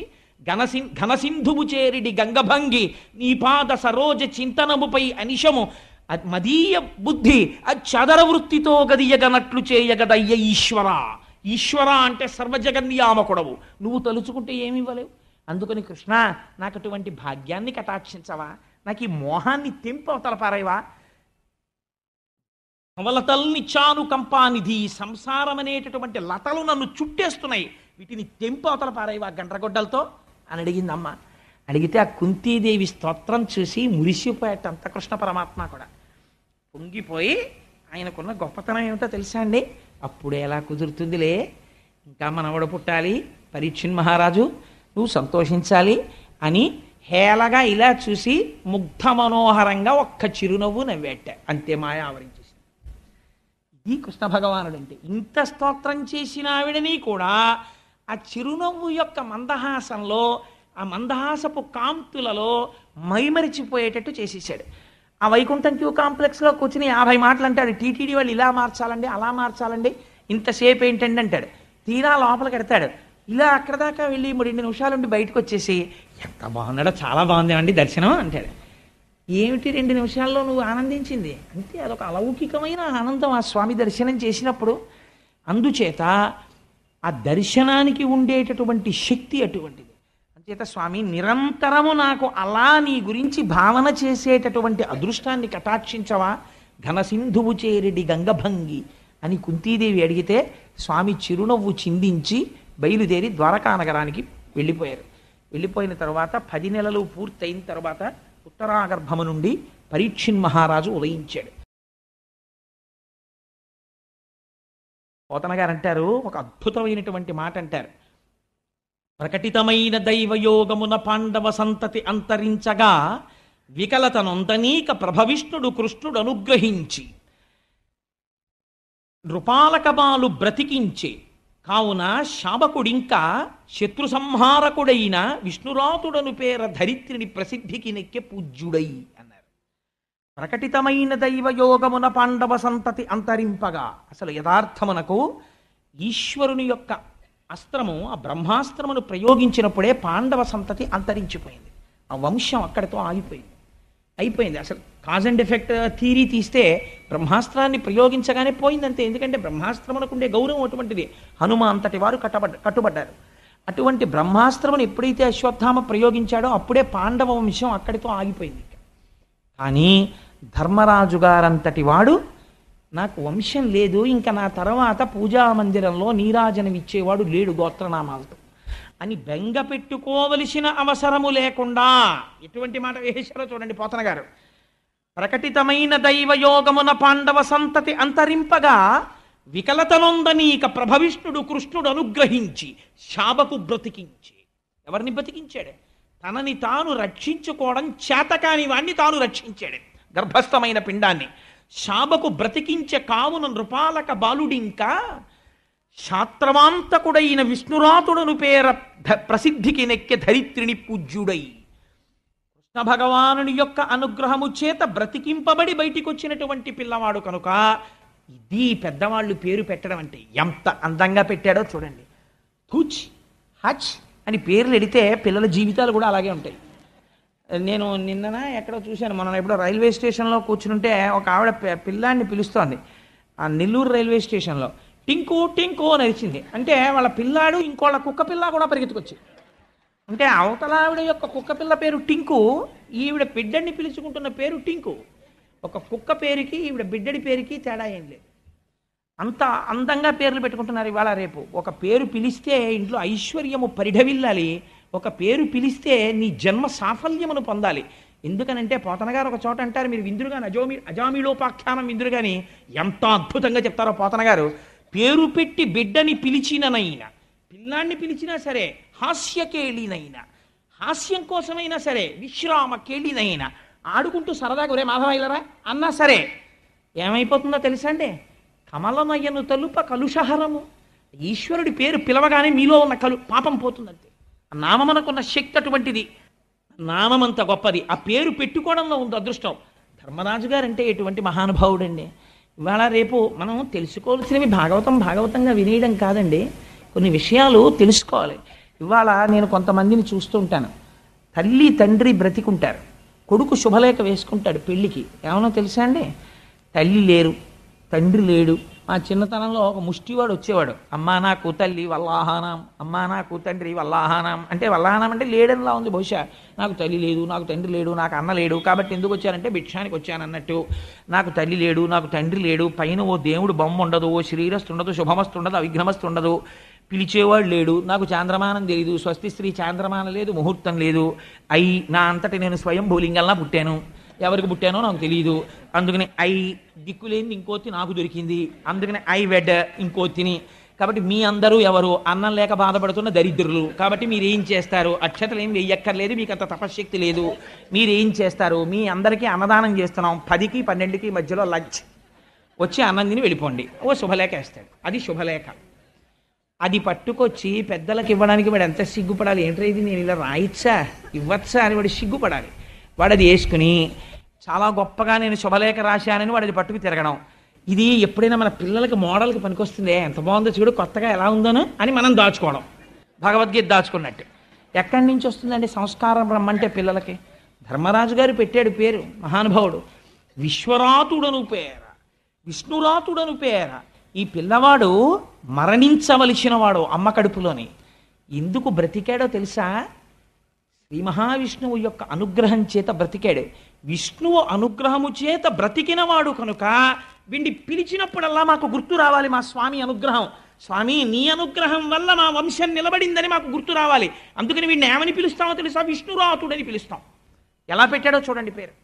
ఇప్పుడు ఏం చూస్తున్నాడు, ఏది చేస్తున్నా ఈశ్వరానుగ్రహాన్ని చూసుకుంటున్నాడు ధర్మరాజు గారు. అన్నయ్య ఆ పేరు వదిలే అన్నయ్య, మోడర్న్ నేమ్స్ ఏం పెడదామన్నయ్య అనలేదు అర్జునుడు అదృష్టవశాత్తు. కాబట్టి ఆయన ఒప్పుకున్నాడు. విష్ణురాతుడను పేర ధరిత్రిని ప్రసిద్ధికి నెక్కే పూజ్యుడై, అందుచేత ఈ భూమండలమునందు విఖ్యాతి వహించాడు పరీక్షిత్ మహారాజు. ఆ పరీక్షిత్తు పుట్టిన తర్వాత ఒక గమ్మత్తు జరిగిందిటే, అంటే యథాలాపంగా కలిసిపోయింది కాబట్టి ఇక్కడ చెప్పేస్తాను. ధర్మరాజు గారు సింహాసనం మీద కూర్చుని రాజ్యసభలో అందరూ సభ తీరి ఉండేవారు. లేక లేక లేక లేక దక్కిన ఒకే ఒక్క నలుసు ఉత్తరాధికారి రాజ్యానికి వంశానికి. అందుకని ఎంతో ప్రేమతో తొడ మీద కూర్చోబెట్టుకుని ధర్మరాజు గారు సింహాసనం మీద కూర్చుని ఉండేవాట. ఈ పిల్లాడు అందరినీ ఇలా చూస్తుండేవాట. ఎందుకురా ఇలా చూస్తాడు వీడు అందరినీ, వీడికి ఏమన్నా దృష్టి లోపమా అనుకునేవారేమో. కానీ అలా అనుకునేంత వెర్రివాళ్ళు ఏం కారుగా పాండవులు. వాళ్ళు కనిపెట్టారు, ఎందుకు ఇలా చూస్తూ ఉంటాడు ఈ పిల్లాడు, ప్రతివాణ్ణి ఇలా పరీక్షగా చూస్తాడు సభలో, ఎందుకు అలా చూస్తూ ఉంటాడు అని. ఎందుకు చూస్తాడో తెలుసా అండి, తన తల్లి కడుపు లోపలమును చూసిన ప్రభువు ఈ విశ్వమున నెల్ల కలడని బాలుండు పరికించి చూడగా ఆ ఎలగు జనులు పరీక్షిన్నరేంద్రుడనిది నరేంద్ర అన్నారు పోతన గారు. మా అమ్మ కడుపులో బ్రహ్మాస్త్రం అనేటటువంటి అస్త్రం వచ్చి అగ్నిహోత్రాన్ని వెదజల్లుతుంటే ఆ రోజున కాలిపోబోతూ నేను స్తోత్రం చేస్తే ఎవరో ఒక అంగుష్ట మాత్రం మూర్తి పట్టు పీతాంబరం కట్టుకొని శంఖచక్ర గదా పద్మములతో వచ్చి గదని ఇలా తిప్పుతూ నన్ను రక్షించాడే, ఆయన ఈ విశ్వమంతా ఉన్నాడు అని మా తాతగారు మా పెదనాయన గారు చెప్తున్నారు. ఆయన ఎక్కడైనా కనపడతాడా అని చూసేవాట సభలో. విష్ణురాతుడని పేరు పెడితే పరీక్షగా అందరినీ చూస్తాడు కాబట్టి పరీక్షిత్ అని పిలిచారు ఆ పిల్లాన్ని, అందుకని ఆ పేరు ఉండిపోయింది. పెదనాన్నగారు పెట్టిందోటి, తను గెలుచుకున్నది ఒకటి, బిరుదునామం ఉండిపోయింది. మనిషి సాధించవలసిన ప్రజ్ఞ ఎటువంటిదో, దేని చేత గొప్పవాడైపోతాడో నేర్పుతుంది మనకు భాగవతం. అందుకని పరీక్షిత్ అయ్యాడు. అటువంటి పరీక్షిత్ చాలా ఆశ్చర్యకరంగా ఆ పిల్లవాడు పుట్టగానే ధర్మరాజు గారు అక్కడ ఉండేటటువంటి జ్యోతిష్కుల్ని పిలిపించాడు. ఈ పిల్లవాడి యొక్క జాతకం ఎలా ఉంటుంది చెప్పండి అన్నాడు. వాళ్ళు ఆ పిల్లవాడి జాతకం చూసి చెప్పారు, రామచంద్రమూర్తి వంశానికి మొట్టమొదటి వాడైన ఇక్ష్వాకు ఎలా పరిపాలించాడో అలా పరిపాలిస్తాడు. శిబి చక్రవర్తి ఎటువంటి దానాలు చేశాడో అటువంటి దానాలు చేస్తాడు. రామచంద్రమూర్తి గురువుల్ని ఎలా సేవించాడో, బ్రాహ్మణుల్ని ఎలా గౌరవించాడో అలా గౌరవించి సేవిస్తాడు. అర్జునుడు ఈ పిల్లవాడి తండ్రి ఎలా బాణములు విడిచిపెడతాడో అలా బాణములు విడిచిపెడతాడు. కార్తవీర్యార్జునుడు 1000 చేతులతో ధనస్సులు పట్టుకుని బాణాలు వదిలితే ఎలా ఉంటుందో అటువంటి యుద్ధ నైపుణ్యంతో ఉంటాడు. సముద్రము ఎంత లోతుగా ఉంటుందో అంత గంభీరమైన హృదయము కలిగిన వాడై ఉంటాడు. సింహము ఎటువంటి పరాక్రమముతో ఉంటుందో అటువంటి పరాక్రమముతో ఉంటాడు. సూర్యుడు ఎలా చూడడానికి వీలు లేని వాడై ఉంటాడో అలా దుర్నిరీక్షుడై ఉంటాడు. అటువంటి తేజోవంతుడైనటువంటి ఈ బాలుడు సామాన్యుడు కదయా, ఇన్ని గొప్ప లక్షణములు ఉండి పరమశివుడు ఎంతటి దయామూర్తో, ఎంత జ్ఞానో అంతటి జ్ఞాని దయామూర్తి అవుతాడు. శ్రీనివాసుడు పురుషార్థములను ఎలా కటాక్షిస్తాడో ఆశ్రితులై ఆయన దగ్గరికి వచ్చిన వాళ్ళకి అలా దాన ధర్మాలు చేసి అర్ధి అన్నవాడిని అలా ఆదుకుంటాడు. ఈ పిల్లవాడు చిట్ట చివర శరీరం విడిచిపెట్టవలసినటువంటి సమయం ఆసన్నమైన నాడు ఆవు పాలు పితికినంతసేపు తప్ప ఎక్కడా నిలబడనటువంటి ఒక బ్రహ్మజ్ఞాని ఈ పిల్లవాడి ఆర్తి చూసి 7 రాత్రులు 7 పగళ్ళు కూర్చుని భాగవతాన్ని చెప్తే విని శరీరమునందు మోహమును విడిచిపెట్టి కృష్ణ భగవానుడి పాదముల యందు బుద్ధి రమిస్తుండగా శరీరమును విడిచిపెట్టి మోక్షాన్ని పొందుతాడు. అటువంటి మహోత్కృష్టమైన వ్యక్తి మీ వంశంలో పుట్టాడని చెప్పారు. పొంగిపోయాడు ధర్మరాజు గారు. చాలు, ఇటువంటి పిల్లవాడు పుట్టాడని పొంగిపోయాడు. అప్పుడు అనుకున్నాడు, నేను కురుక్షేత్ర యుద్ధం చేశాను, కొన్ని కోట్ల మందిని తెగటార్చాను, ఎందరో మరణించారు. ఈ పాపము నన్ను కాల్చకూడదు, ఈ పాపము పోగొట్టుకోవడం కోసమని అశ్వమేధయాగం చెయ్యాలి. అశ్వమేధయాగానికి కావలసినంత సంభారములు, ఆ బంగారము ఎక్కడి నుంచి వస్తాయని భీమార్జునుల్ని పిలిచి అడిగాడు. అడిగితే అప్పుడు భీమార్జునులు ఒక మాట చెప్పారు, అన్నయ్య దాని గురించి నువ్వేం బెంగ పెట్టుకోకు. ఎందుచేత అంటే ఇత పూర్వం ఉత్తర భారతదేశంలో ఒక మహానుభావుడు మరుత్తనబడేటటువంటి రాజు అశ్వమేధయాగం చేసి తత్సంబంధమైనటువంటి కాంచన పాత్రలు మొదలైనటువంటి వాటిని విడిచిపెట్టాడు. ఆ కాంచన పాత్రలు మొదలైనవి తెచ్చుకోవడానికి రాజుకి పరిపాలనాధికారము ఉంది కనుక అది మన పాలిత ప్రాంతములోకి వస్తుంది కనుక ఆ సంభారములను తీసుకొస్తాను, అశ్వమేధం చేయమన్నారు. 3 అశ్వమేధ యాగాలు చేశాడు ధర్మరాజు గారు. 3 అశ్వమేధ యాగములు చేసిన తర్వాత అశ్వమేధ యాగాలకి కృష్ణ పరమాత్మని ఆహ్వానించారు, సమున్నతంగా సత్కరించారు. కృష్ణుడు కూడా ఎంతో సంతోషించాడు. బయలుదేరి కృష్ణ పరమాత్మ ద్వారకా నగరానికి వెళ్ళిపోయారు. ఆయన వెళ్ళిపోతుంటే ఈ హస్తినాపురంలో ఉన్న వాళ్ళందరూ ఆయన్ని ఎంతో స్తోత్రం చేశారు. ద్వారకా నగరంలో స్తోత్రం చేశారు. మహానుభావుడు ద్వారక చేరుకున్నాడు. చేరుకున్న తరువాత ఒకరోజు అందరూ సంతోషంగా కాలం గడిపేస్తున్నారు హస్తినాపురంలో. విదురుడు వచ్చాడు. భాగవతం మన జీవితాన్నే బయట పెడుతుందండి. మీరు అంతర్లీనంగా గమనించండి. అస్తమానం నేను అలా అంటే మీరు కొంచెం బాధపడచ్చు, కానీ మీ అంతటా మీరు గమనించే ప్రయత్నం చెయ్యండి. మనవడు పుట్టేశాడు పరీక్షిత్. చాలా సంతోషంగా ఉంది కుంతి. ఎవరు అంత స్తోత్రం చేసిందో ఆ కుంతి ఈశ్వరుడి గురించి మరిచిపోయింది. మరిచిపోయిందంటే నా ఉద్దేశంలో పూర్తిగా విస్మరించిందని కాదు. ధృతరాష్ట్రుడు హస్తినాపురంలో ధర్మరాజు గారితో సంతోషంగా పెట్టింది తిని బతికేస్తున్నాడు. గాంధారి ధృతరాష్ట్రుడు పక్కన కూర్చుని ఏదో పెట్టింది తినేసి ఆవిడ సంతోషంగా కాలం గడిపేస్తోంది. పాండవులు రాజ్యం వచ్చేసింది, వాళ్ళు సంతోషంగా కాలం గడిపేస్తున్నారు. పరీక్షిత్ మహారాజు పెద్దవాడు అయిపోతున్నాడు. ఉన్న ఒక్కగానొక్క నలుసు పెద్దవాడవుతున్నాడు, మంచి కీర్తివంతుడు, ఎటువంటి అవగుణాలు లేవు, పొంగిపోతున్నారు. విదురుడు వచ్చాడు.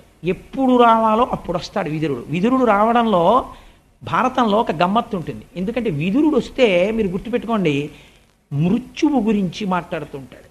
ఎందుకు మాట్లాడతాడంటే విదురుడు యమధర్మరాజు యొక్క అంశం. ఎప్పుడు ఈ శరీరం పడిపోతే ఏం జరుగుతుందో, ఎంత జాగ్రత్తగా ఉండాలో చెప్తుంటాడు. మాండవ్య మహర్షి యొక్క శాపం చేత 100 సంవత్సరముల శూద్రభావనని తీసుకుని విదురుడిగా వచ్చాడు మహానుభావుడు. అపారమైన ధర్మవేత్త. ఆయన తీర్థయాత్రలకు వెళ్ళిపోయాడు కురుక్షేత్ర సమయంలో. మైత్రేయుడు కనపడి ఆయనకి ధర్మాన్ని, ఈశ్వరానుష్ఠానానికి సంబంధించినటువంటి రహస్యాల్ని తెలియచేశాడు. అవి విన్న తరువాత భగవంతుణ్ణి ధ్యానం చేసుకోవాలని తిరిగి వచ్చాడు. హస్తినాపురం వచ్చిన తర్వాత ధర్మరాజు గారు ఎదురెళ్ళి తీసుకొని వచ్చాడు. యా మహానుభావ, ఒక పక్షి అంటే పెద్దలు కనపడినప్పుడు ఎలా మాట్లాడాలో ధర్మరాజు మాట్లాడితే చూడాలండి. భారతంలో కానీ భాగవతంలో కానీ ధర్మరాజు మాట్లాడితే చాలా గంభీరంగా ఉంది. ధర్మరాజు ఏమంత వెర్రివాళ్ళ తెలివి తక్కువ వాళ్ళ మాట్లాడడం, చాలా గంభీరంగా మాట్లాడతాడు ధర్మరాజు. ధర్మరాజుకి అలా మాట్లాడడం రాకపోతే భీముడిని ఎవరండి అదుపు చేయగలరు? భీమసేనుడిని అదుపు చేయాలంటే ధర్మరాజు గారి మాటకే సాధ్యం. అంతటి మహానుభావుడు. అందులో విరాట పర్వంలో చూడండి, ఆ చెట్టు పీకేస్తుంటాడు. అప్పుడు ఒక్క మాట అంటాడంతే ఆప్ చేస్తాడు. అన్నగారంటే అది అలా ఉండాలి. అన్నగారంటే ఈ కింద ఉన్నటువంటి నలుగురు ఒక్కొక్కడు ఒక్కొక్క రకం వాడు అయినా సరే పెద్ద ఆయన మాట కట్టుబడిపోతాడు. ఈ గౌరవం వాళ్ళకుంది, అలా ఉంచగలగడం ఆయనకి తెలుసు. అది అన్నదమ్ములంటే అలా ఉండాలి భారతంలో.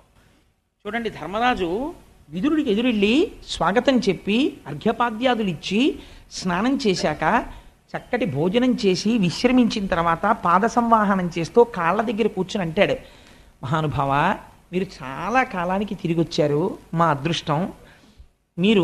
మేము చిన్న పిల్లలుగా ఉండగా మా తండ్రి గారు మరణిస్తే ఒక పక్షి తన పిల్లల్ని ఎంత జాగ్రత్తగా రెక్కల కింద పెట్టుకుని కాపాడి తాను తీసుకొచ్చిన ఆహారాన్ని నోట్లో పెడుతుందో అలా మమ్మల్ని కాపాడారు.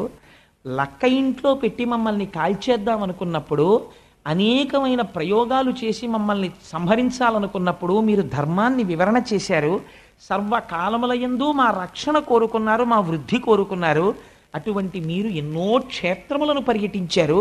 తీర్థయాత్ర చేసి వచ్చిన వాడి విషయంలో ఎలా ఉండాలో భాగవతం చెప్తుంది. తీర్థయాత్ర చేసి వచ్చినటువంటి వాడి పాదములకు నమస్కరిస్తే, ఏ పాదములకు వీడు నమస్కరించాడో యువతలవాడు తీర్థయాత్ర చేయకపోయినా తీర్థయాత్ర చేసి వచ్చిన వాడి పాదములకు నమస్కరించడం చేత ఆయా క్షేత్రములలోని దేవతల యొక్క అనుగ్రహం కలుగుతుంది. మీరు ఏ ఏ తీర్థములు తిరిగారు, ఏ ఏ తీర్థములను వసించి తిరిగి మీరే ఏ గిరుల్ కృమ్మినారని ఆ మనుచరిత్రలో ప్రవరాక్షుడు అడుగుతాడు. అలా మీరు ఎక్కడెక్కడికి వెళ్ళారు, ఏమేం చూశారు, మాకు చెప్పవలసింది అని అడుగుతాడు.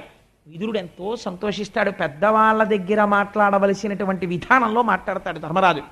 సంతోషించి ఆయనతో మాట్లాడి పంపించిన తరువాత ధృతరాష్ట్రుడు ఒక్కడే కూర్చుని ఉంటాడు. కూర్చుని ఉండగా వస్తాడు విదురుడు. వచ్చి ఒక మాట అడుగుతాడు, ఇది భాగవతం. అందుకే భాగవతం కొన్ని కోట్ల జన్మల తర్వాత మాత్రమే వింటారు. భాగవతం విన్న ఫలితం ఉట్టినే పోదు అనడానికి కారణం అదే. ఆయన అన్నాడు, ఏమయ్యా అంధుడా అని పిలిచాడు. ఓ కళ్ళు లేనివాడా, నువ్వు ఒక విషయం మరిచిపోయావేమో అని నేను అనుకుంటున్నాను అన్నాడు. ఏమిటి అని చూశాడు ధృతరాష్ట్రుడు. అవమానించాడు విదురుణ్ణి కురుక్షేత్రానికి ముందు. అన్నాడు, నీకు జ్ఞాపకం ఉందా, దుర్యోధనుడు తొడలు విరిగిపోయి కురుక్షేత్రంలో పడిపోయిన తరువాత ఇంకా బ్రతకాలన్న కోరికతో నీ పిల్లలతో ఎన్నో మాటలు పాండవుల్ని చంపాలని ప్రయత్నం చేసి వాళ్ళకి రావలసిన రాజ్యభాగాన్ని నువ్వు పెదనాయన వయ్యుండి కూడా కబళిస్తే ఆ పిల్లలు ధర్మంగా యుద్ధం చేసి రాజ్యాన్ని సంపాదించి నీవారన్నవారు మిగలకుండా చంపేవతల పారేస్తే దిక్కు లేక వాళ్ళ పంచన చేరితే అన్నానికి భీముడు అన్నాడు ఆ రోజున, పుట్టుగ్రుడ్డి, నీ బిడ్డలకి నీతి చెప్పలేక వాళ్ళని చంపడానికి కారకుడు అయ్యావురా, ఇంకా బ్రతుకుదామని పిండం తినడానికి మా ఇంటి మీద పడ్డావా అని అడిగాడు. ఎంత మరిచిపోయి బ్రతకడానికి ఇంకా ఇక్కడ చేరి తిని బతుకుతున్నావురా అని అడిగాడు. కళ్ళు తిరిగిపోయాయి ధృతరాష్ట్రుడికి. నీకు ఇంత వయస్సు వచ్చింది, నీ కళ్ళ ముందు బిడ్డలు వెళ్ళిపోయారు, నీవారన్నవాడొక్కడు లేడు.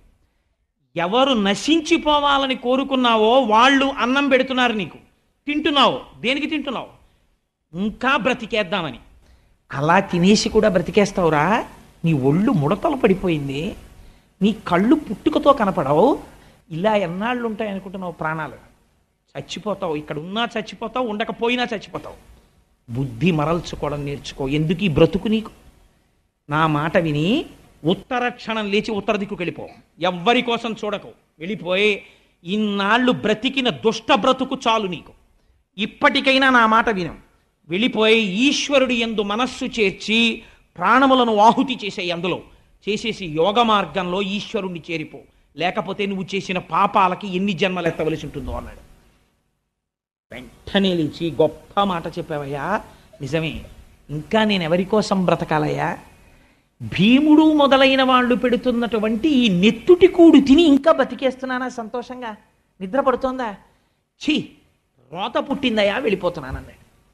ఒక వయస్సు వచ్చేసిన తరువాత మనిషి దృష్టి దేని మీదకి వెళ్ళిపోవాలో విదురుడు చెప్తున్నాడు. విదురుడు ధృతరాష్ట్రుడికి చెప్పట్లేదు, కళ్ళు మూసుకుపోయిన అందరికీ చెప్తున్నాడు.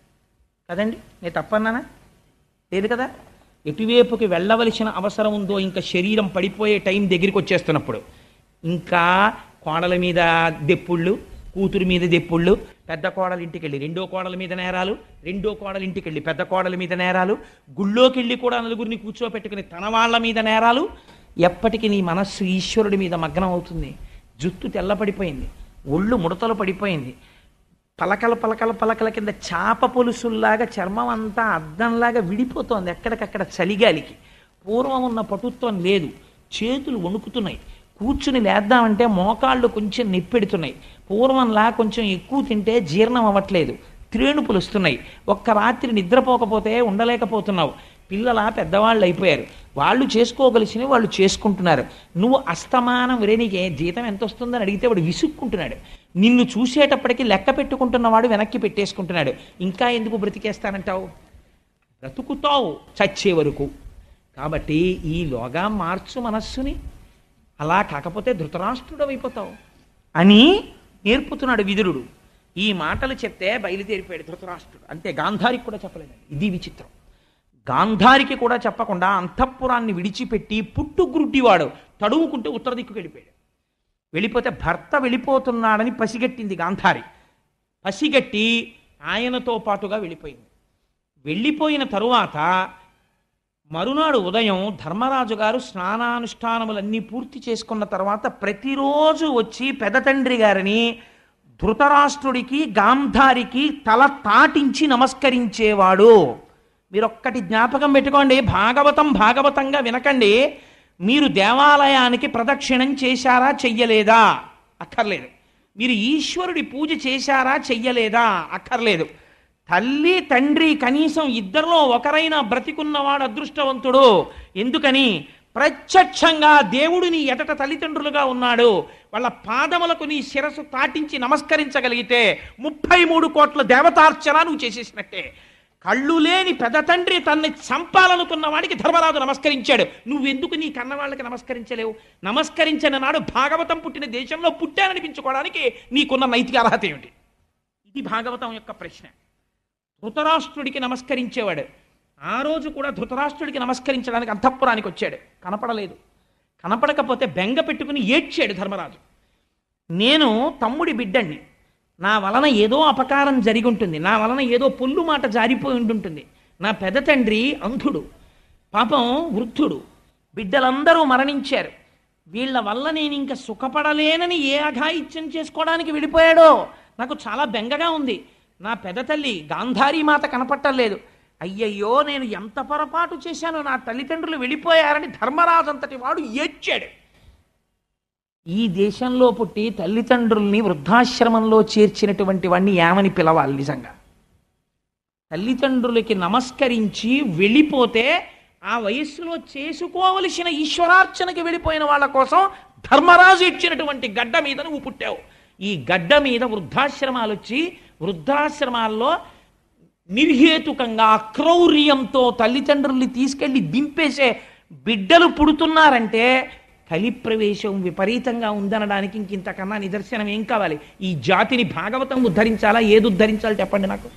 భాగవతమే ఉద్ధరించాలి. అందుకని ఏడిస్తే విదురుడు వచ్చాడు. విదురుడిని అడిగాడు, నీకేమైనా తెలుసా ఎక్కడికి వెళ్ళాడో ధృతరాష్ట్రుడని. చాలా గమ్మత్తుగా ఉంటుందండి విదురుడికి ధృతరాష్ట్రుడికి ఉన్న సంబంధం. సరే, ఇప్పుడు నేను మళ్ళీ భారతంలోంచి ఆ విదుర ధృతరాష్ట్ర సంబంధం గురించి చెప్తే ఇప్పుడు అది పెద్ద అంశం అయిపోతుంది కాబట్టి నేను భయపడుతున్నాను దాని జోలికి వెళ్ళడానికి. అసలు కృష్ణుడు విశ్వరూప సందర్శనంలో ధృతరాష్ట్రుడికి దర్శనం ఇవ్వడం ఎందుకండి? అంతటి దుర్మార్గుడైతే ఎందుకు ఇచ్చాడో తెలుసా అండి? తప్పో ఒప్పో మంచివాడు విదురుడని తెలుసు. అందరూ పడుకున్నాక రాత్రి పిలిచి, ఒరే నిద్ర పట్టట్లేదురా విదురా, ఏమైనా మంచి మాటలు చెప్పనేవాడు. దిక్కుమాలినాడా, నీకు ఎందుకు నిద్ర పట్టదురా? దొంగలకి నిద్ర పట్టదు, నువ్వు దొంగడివి, మీ తమ్ముడు రాజ్యం మీ తమ్ముడి పిల్లల రాజ్యం నువ్వు కొట్టేద్దాం అనుకుంటున్నావని తిట్టేవాడు. అన్నీ తిట్టేసిన తర్వాత రాత్రి, ఒరే బాగా తిట్టావురా, నిజమే నేను దొంగనే, కానీ వెళ్ళి పడుకో, నేను పడుకుంటాను, ఏం చేస్తాను, నేను ఈ మోహంలోంచి బయటికి రాలేననేవాడు. కనీసం ఒక్క మంచి వ్యక్తి దగ్గర సత్సంగం చేసి తన తప్పులు ఒప్పుకొని రాత్రి మంచి మాటలు వినేవాడు, బుర్రకు పట్టినా లేకపోయినా. ఈ పుణ్యానికి దివ్య విశ్వరూప సందర్శనంలో ధృతరాష్ట్రుడికి కళ్ళిచ్చి దర్శనమిచ్చాడు కృష్ణుడు. ఒక సత్పురుషుడితో సహవాసం ఎంత గొప్పదో జీవితంలో చూడండి. సత్సంగత్వే నిస్సంగత్వం, నిస్సంగత్వే నిర్మోహత్వం, నిర్మోహత్వే నిశ్చలతత్వం, నిశ్చలతత్వే జీవన్ముక్తి అంటారు శంకర భగవత్పాదులు. అందుకే అటువంటి ధృతరాష్ట్రుడు ఉత్తర దిక్కుకి వెళ్ళిపోతే, గాంధారి వెళ్ళిపోతే విదురుడు అన్నాడు, నాకు కూడా తెలియదు మరి ఎటు వెళ్ళిపోయాడో, కానీ నాకు కొంచెం బాధగానే ఉంది. పాపం పెద్దవాడు, కళ్ళు లేనివాడు, ఎంతైనా అన్నదమ్ములు కదండి. నిన్న రాత్రి మరి ఆయనేగా చెప్పాడు, ఎంత వెళ్ళిపోయినా అయ్యో పాపం ఎక్కడికి వెళ్ళిపోయాడో, ఏం తడుముకుంటున్నాడో అని నాకు బాధగానే ఉందని కన్నులు నీరు పెట్టుకున్నాడు. అప్పుడు నారదుడు వచ్చాడు. ఇప్పుడు నారదుడు ఎప్పుడు వచ్చినా జగత్ కళ్యాణమే.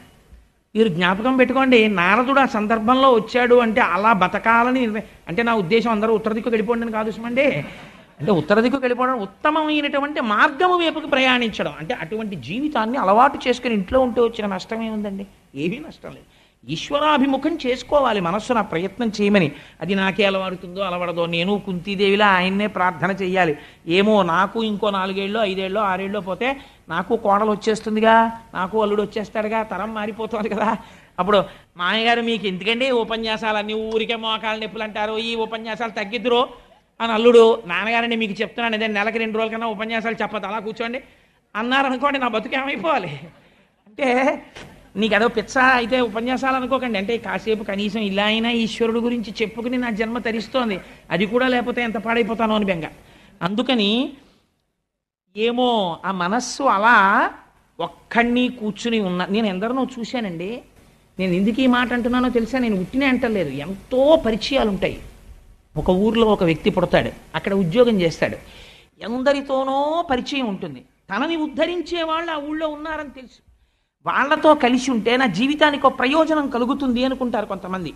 ఇక్కడ మాట్లాడే వాళ్ళు ఉంటారు. ఒక్కడే కొడుకు, ఆ కొడుక్కి అస్సాంలో పెద్ద ఆఫీసర్ అయిన, నాన్నగారండి రిటైర్ అయిపోయారు కదా, ఇంకా మీరు ఇక్కడ ఉండొద్దు, వచ్చేసేయండి అంటాడు. కాస్త నాన్నగారండి మాకు ఆసరాగా ఉంటుంది, వచ్చేసేయండి నాన్నగారు అంటాడు. కాదు అంటే కాలు చెయ్య వంగిన తర్వాత వస్తారా అంటారేమోనని వెళ్ళిపోతాడు. అక్కడికి వెళ్ళిపోయిన తర్వాత వాళ్ళు మాట్లాడే మాట ఏమిటో ఈయనకి తెలియదు, ఈయన మాట్లాడే మాట వినేవాడు ఉంటాడు. ఎవరితో అన్నా మాట్లాడుకుందాం అంటే ఏమీ మాట్లాడడానికి ఉండదు, అలా ఒక్కడు జీవితం గడపాలి. ఎందుకోసం? కొడుకుతో ఉండాలి కాబట్టి అంతే. అప్పుడు ఉత్తరాభిముఖ ప్రయాణం కావాలి. మనస్సు ఒక్కడే ఉన్నా ఈశ్వరుడి వైపుకి తిరగడం అలవాటు అయిపోయింది అనుకోండి, కొంతలో కొంత తృప్తి ఉంటుంది, ఆ కనీసం దాంట్లో రమించగలిగి ఉంటాడు. అందుకని అది అలవాటు లేదనుకోండి మరింత పెనుభారం అయిపోతుంది, జీవితం చాలా కష్టమైపోతుంది. అందుకని భాగవతం చాలా ప్రాక్టికల్గా మాట్లాడిందండి అర్థం చేసుకోవలసిన విషయాన్ని. అందుకే ఆ నిర్ణయం ధృతరాష్ట్రుడు తీసుకుంటే నారదుడు వచ్చాడు. వచ్చి ఆయన అన్నాడు, ఎందుకు ఏడుస్తున్నావు అన్నాడు ధర్మరాజు. ఎందుకు ఏడుస్తున్నావు అంటే ధర్మరాజు అన్నాడు, అందరూ అనే మాట ఆయన అన్నాడు. అయ్యో పాపం మా పెద్దనాన్నగారికి కళ్ళు లేవండి, ఏమిటో పిచ్చాడు వెళ్ళిపోయాడు ఉత్తర దిక్కుకి తపస్సని మీరే చెప్తున్నారు, ఏం తింటాడు, ఎవరు పెడతారు మా పెద్దనాన్నకి అంటే ఆయన అన్నాడు నారదుడు, ఈ పిచ్చ ప్రశ్న మాని, ఎవడు పెడతాడేమిటి? 2 కాళ్ళు ఉన్నదాన్ని 4 కాళ్ళు ఉన్నది తినేస్తోంది, 4 కాళ్ళు ఉన్నదాన్ని 2 కాళ్ళు ఉన్నవాడు బాణం వేసి కొట్టి చంపుకు తినేస్తున్నాడు. ఒకళ్ళనొకళ్ళని చంపకపోయినా కేవలం పోషించడానికే, సత్పురుషుల్ని పోషించడానికి చెట్లు కాయలు కాసి పళ్ళు పండి అందవేమోనని కిందకి వంగి అందిస్తున్నాయి బరువుని. కాయి కోసేశాక కొమ్మ పైకి వెళ్ళిపోతుంది. ఈశ్వరుడికి తెలిసి ఎలా పోషించాలో తనని నమ్ముకుని వెళ్ళిపోయిన వాడికి మధ్యలో నీ బెంగ ఏమిటి? నువ్వు నోరు మూసుకుని కూర్చో హాయిగా. వాడు వెళ్ళవలసిన స్థితికి వెళ్ళాడు. నీకు చెప్పేనా మీ పెద్దనాన్న ఏమవుతున్నాడో ఇప్పుడు చెప్పేస్తున్నాడు చూసుకో అన్నాడు. మీ పెద్దనాన్న నడిచి నడిచి నడిచి నడిచి ఉత్తర దిక్కున ఋషులు ఉండేటటువంటి ఆశ్రమాన్ని చేరుకుంటాడు. చేరుకుని విదురుడు అన్న మాటకి ఎంత వైరాగ్యం వచ్చేసిందంటే ఇప్పుడు ఇలా బతికిన వాడికి ఒక్క మాట తగిలిందంతే. అందుకే గురువు మాట సింహగర్జన. ఎన్ని పశువులు అరిస్తే ఎందుకంటే ఏమి పరిగెత్తావు, కాకి లేచిన దగ్గర నుంచి అరుస్తుంది, ఏది పరిగెడుతుంది? గురువు ఒక్క మాట చెప్తాడు, సింహం ఒక్కసారి గర్జిస్తుంది, అన్ని జంతువులు పారిపోతాయి గుహల్లోకి. గురువు ఒక్క మాట చెప్తాడు అంతే, మనిషి జీవితం మారిపోతుంది. విదురుడు చెప్పాడు, ధృతరాష్ట్రుడు మారాడే, అప్పటి వరకు మారలేదు. ఇవాల్టి నుంచి మీ పెద్దనాన్న ఇంద్రియములన్నింటినీ వశం చేసుకుని అంతర్ముఖుడైపోయి ప్రాణాయామం చేసి మనస్సులో పెట్టేసి, మనస్సుని తీసుకెళ్ళి ఈశ్వరుడి దగ్గర పెట్టేసి శరీరమును శోషింపచేసి యోగాగ్ని ప్రజ్వరిల్ల చేసి 3 అగ్నిహోత్రములు ఏకకాలమునందు వెలిగితే ఆ యోగాగ్ని ఎందు శరీరమును బూది చేసేస్తాడు, బ్రహ్మమునందు చేరిపోతాడు. యోగాగ్ని వెలిగిపోతుంటే గాంధారి గమనించి నా భర్త వెళ్ళిపోతున్నాడని ఆ యోగాగ్నిలోకి గాంధారి ప్రవేశించి శరీరం వదిలిపెట్టి ఇద్దరు బ్రహ్మమును చేరిపోతున్నారు, నువ్వు సంతోషించన్నాడు. చాలు, మా పెద్దనాన్న అంత స్థితిని పొందేశాడు, నేను ఇంకేడవనన్నాడు. సంతోషపడిపోయి ధర్మరాజు ఆనందపడ్డాడు. ఆనందపడి ఒక మాట అన్నాడు, 7 నెలలైంది అర్జునుడు వెళ్ళి కృష్ణ భగవానుణ్ణి చూసొస్తాను అని చెప్పి బయలుదేరాడు, కానీ ఇప్పటికి రాలేదు. ఎందుచేత రాలేదు, ద్వారకా నగరంలో ఏం జరిగింది అని ఆశ్చర్యపోతూ విదురుణ్ణి అడిగాడు. మీరు క్షేత్రాలకు వెళ్ళారు కదా, తీర్థయాత్రలు చేశారు, ద్వారకానగరం ఎలా ఉంది, కృష్ణ భగవానుడు క్షేమమేనా అని. తనకి తెలుసు కృష్ణుడు నిర్యాణం పొందేశాడని, చెప్పలేదు విదురుడు. మీరు ఒక మాట జ్ఞాపకం పెట్టుకోండి, ఏమిటండి మీరు భాగవతం మొదలెట్టి 3 రోజులైంది కృష్ణ నిర్యాణం అంటున్నారు ఏంటండి? మేము ఇంకా మీరు ఏదో కృష్ణుడు పుడతాడు, బాల్య క్రీడలు అవి ఇవి ఉంటాయనుకున్నాను, నిన్ననేమో కూర్మావతారం అన్నారు, కృష్ణుడు అన్నారు, అది అన్నారు, ఇది అన్నారు, ఇవాళ కృష్ణ నిర్యాణం అంటున్నారు ఏంటండి అనుకోకండి. భాగవతం ప్రారంభం అలా ఉంటుంది వైరాగ్యం కోసం. కానీ తర్వాత మళ్ళీ అన్ని లీలలు, అన్ని కృష్ణుడు పుట్టుక, దశమస్కందంలో అన్నీ వచ్చేస్తాయి, అవతారాలు అన్నీ. కానీ ప్రారంభం శుకుడు పరీక్షిత్తు దగ్గరికి వచ్చి కూర్చుని భాగవతం చెప్పడం ప్రారంభం చెయ్యాలి అంటే పరీక్షిత్తు నిర్యాణం రావాలి, వస్తే కానీ శుకుడు రాడు కదండి. మరి శుకుడు వచ్చి భాగవతం చెప్పడం మొదలెట్టాలి, అక్కడ ప్రారంభం కావాలి. అక్కడికి ప్రారంభం కావాలంటే ఈలోగా వీళ్ళందరూ నిర్యాణం పొందడం చెప్పాలి.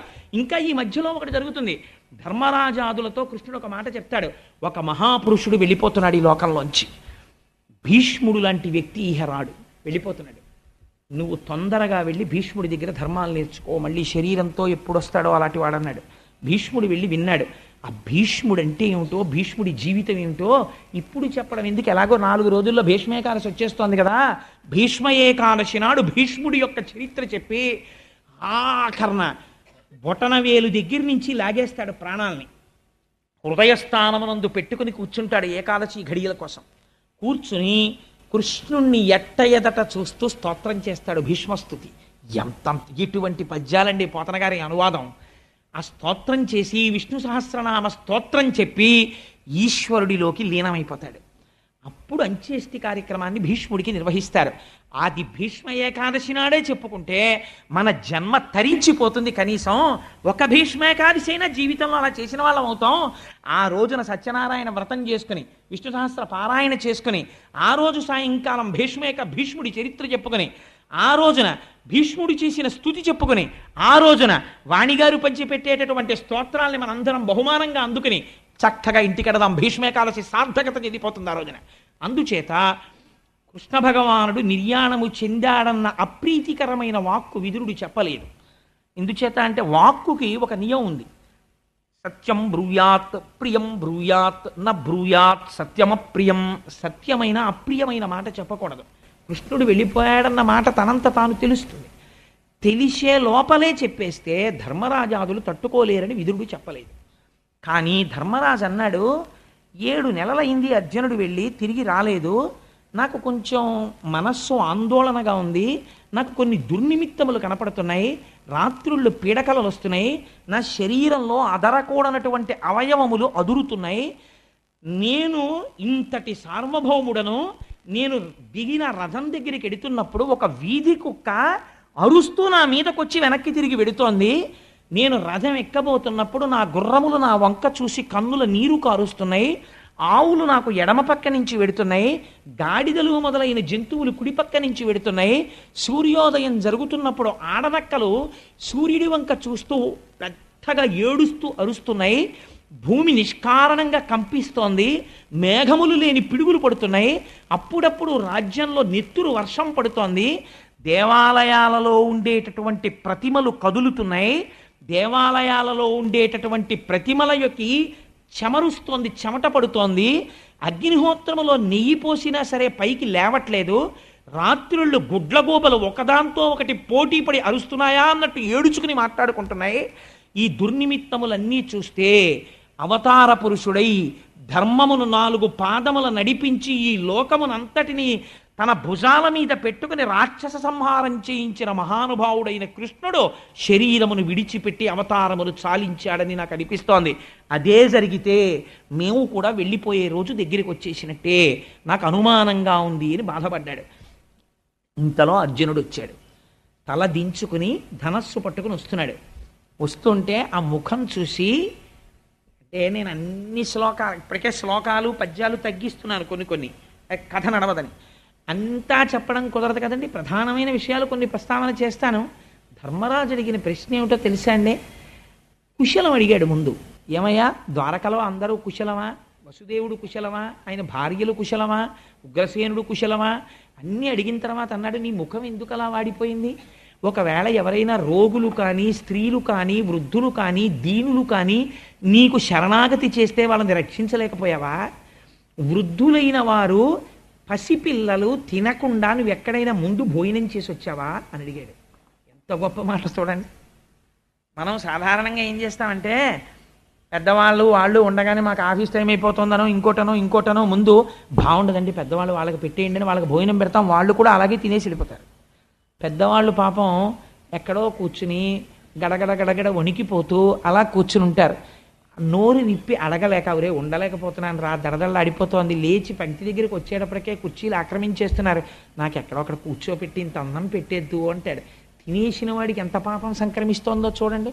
అన్నానికి పిలిచినవాడు, ఆతిథ్యం ఇచ్చేవాడు జాగ్రత్త పడాలి. ఈ మాట అడిగాడు ధర్మరాజు. ఏరా, ఎక్కడైనా వృద్ధులు కానీ పసిపిల్లలు కానీ తిననికుండానే నువ్వు ముందు భోజనం చేసి వచ్చావా, ఎందుకు అలా ఉన్నావు అని అడిగాడు. అడిగితే అర్జునుడు అన్నాడు, అన్నయ్య, మన నెచ్చెలి, మన చెలికాడు, మన దైవము, మన బంధువు, మన సమస్తమైనటువంటి కృష్ణుడు శరీరాన్ని విడిచిపెట్టేశాడు. ఎంత ఆశ్చర్యమో తెలుసా అన్నయ్య, ముళ్ళు కాలులో గుచ్చుకుంటే అడవిలో వెడుతున్నవాడు ముళ్ళు తీయడానికి వేరొక ముళ్ళు చేత్తో పట్టుకుని ఈ ముళ్ళు తీసే వరకు చర్మాన్ని ఉత్తరించి శరీరములో ఉన్న ముళ్ళు తీసేసిన తర్వాత శరీరములో గుచ్చుకున్న ముళ్ళు, చేతిలో ఉన్న ముళ్ళు 2 ముళ్ళని విసిరేసినట్టు శరీరముతో ఈ లోకములోకి వచ్చి దేన్ని పొందాలో దాన్ని పొందకుండా వ్యర్థముగా రాత్రి నిద్రయందు పగటిపూట అనవసరమైన ప్రసంగములయందు జీవితాన్ని పాడు చేసుకుంటున్న వ్యక్తుల్ని ఉద్ధరించడానికి తాను శరీరముతో వచ్చి ముళ్ళును ముళ్ళుతో తీసినట్టు తాను శరీరధారి అయి వచ్చి లోకమునకు గీత చెప్పి నడువడి నేర్పి మనను ఉద్ధరించి కాపాడి రెండు ముళ్ళు పారేసినట్టు లోకోత్తరణమైపోయిందని శరీరాన్ని కృష్ణుడు వదిలేశాడన్నయ్య అన్నాడు. వదిలేస్తే ఆశ్చర్యం ఏమిటో తెలుసా అన్నయ్య, గోపాల బాలురు కృష్ణుడు శరీరం విడిచిపెట్టగానే కృష్ణ నిర్యాణం కాగానే ఒకరినొకరు కొట్టుకుని అందరూ మరణించారు. కృష్ణుడి భార్యల్ని రక్షిద్దామని నేను గోపాలులతో యుద్ధం చేయవలసి వచ్చింది. గోపాల బాలురంటే వారికి పశువుల్ని తోలడం తప్ప యుద్ధం తెలియదు. అటువంటి వారు కేవలం కడవలో నీళ్లు పట్టుకెళ్ళేటటువంటి ఒక అబలని ఓడించినంత తేలిగా గాంధీవం ఉన్న నన్ను ఓడించేశారన్నయ్య. ఓడించి కృష్ణ పత్నుల్ని నా దగ్గర నుంచి అపహరించి పట్టుకుపోయారు. అన్నయ్య నాకు ఒకటి అర్థం కాలేదు, ఈ గాంధీవమే కదా నేను అప్పుడు పట్టుకున్నది, ఈ రథమే కదా నేను ఎక్కింది, ఈ చేతులే కదా బాణాలు వేసింది. ఆనాడు 18 అక్షౌహిణీల సైన్యాన్ని చీల్చి చెండాడనే ఆ కృష్ణుడు ఎదరలేడి వాళ్ళ సారథ్యంలో. ఎత్ర యోగేశ్వర కృష్ణో ఎత్ర పార్థో ధనుర్ధర తత్ర శ్రీ విజయోభూతి ధ్రువా నీతిర్మతిర్మమ. ఏనాడు నీ జీవన రథంలోంచి కృష్ణుడిని దింపేశావో అప్పటి నుంచి నీకు ఓటమి ప్రారంభం. ఎంతకాలం కృష్ణుడు నడిపిస్తున్నాడని నువ్వు నమ్ముతున్నావో అంతకాలం నీకు విజయ పరంపరే. ఇవాళ లేడన్నయ్యా కృష్ణుడు.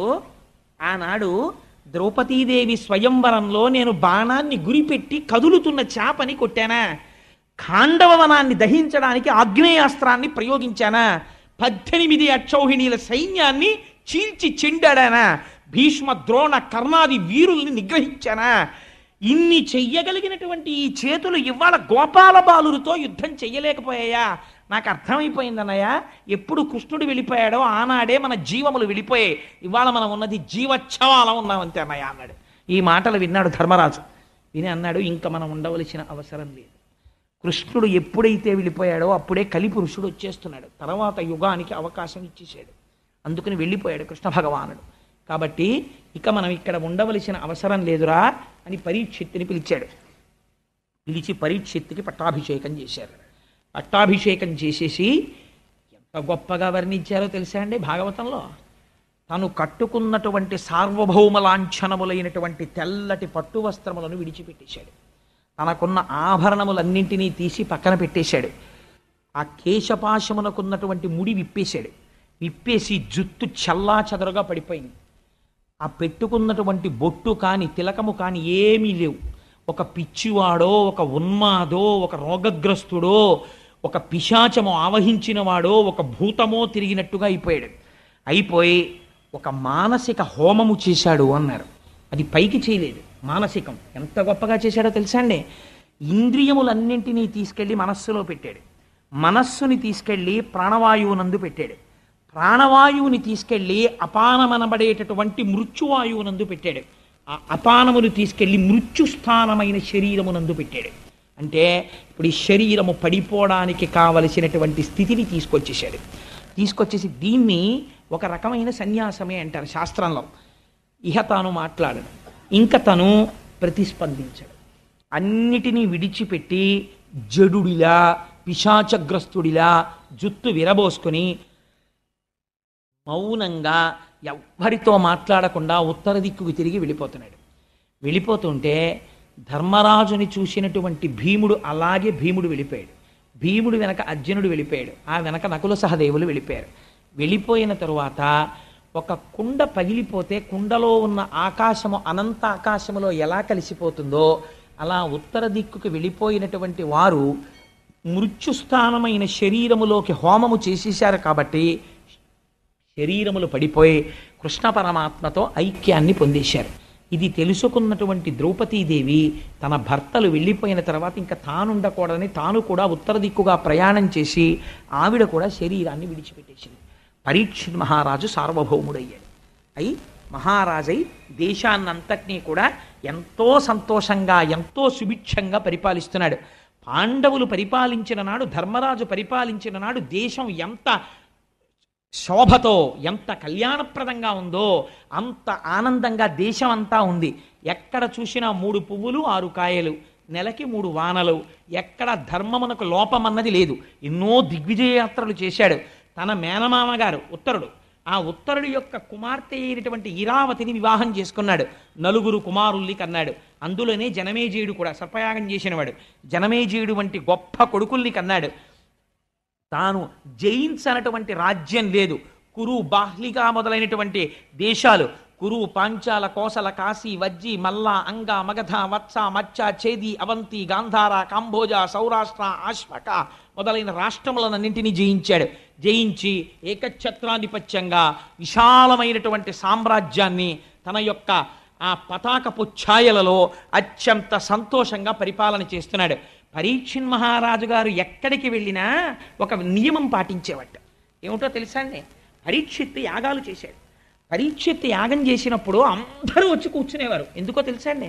ఎంత గొప్ప యాగాలు చేశాడంటే పరీక్షిత్, ఆయన దేవతల్ని పిలుస్తుంటే స్వాహ అని దేవతలు వచ్చి ఎదురుగుండా కూర్చుని పుచ్చుకునేవారట. యాగం చెయ్యని వాళ్ళు కూడా యాగశాలలోకి వచ్చి కూర్చుని ఆ దేవతలందరూ వచ్చి కూర్చుని హవిస్సు పుచ్చుకు వెళ్ళడం చూసేవారు. అంత నిష్ఠాగరిష్ఠుడై యాగములు చేశాడు.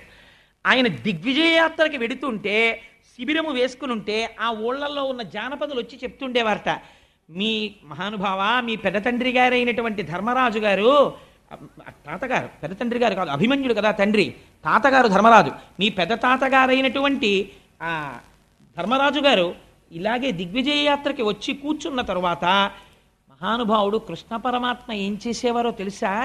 శిబిరంలో పాండవులందరూ నిద్రపోతుంటే తానొక్కడే కత్తి పైకి తీసి పాండవులకు ఆపద వస్తుందేమోనని నిద్రపోతున్న పాండవులకు తెలియకుండా కత్తి పట్టుకుని శిబిరం చుట్టూ తిరుగుతుండేవాడు.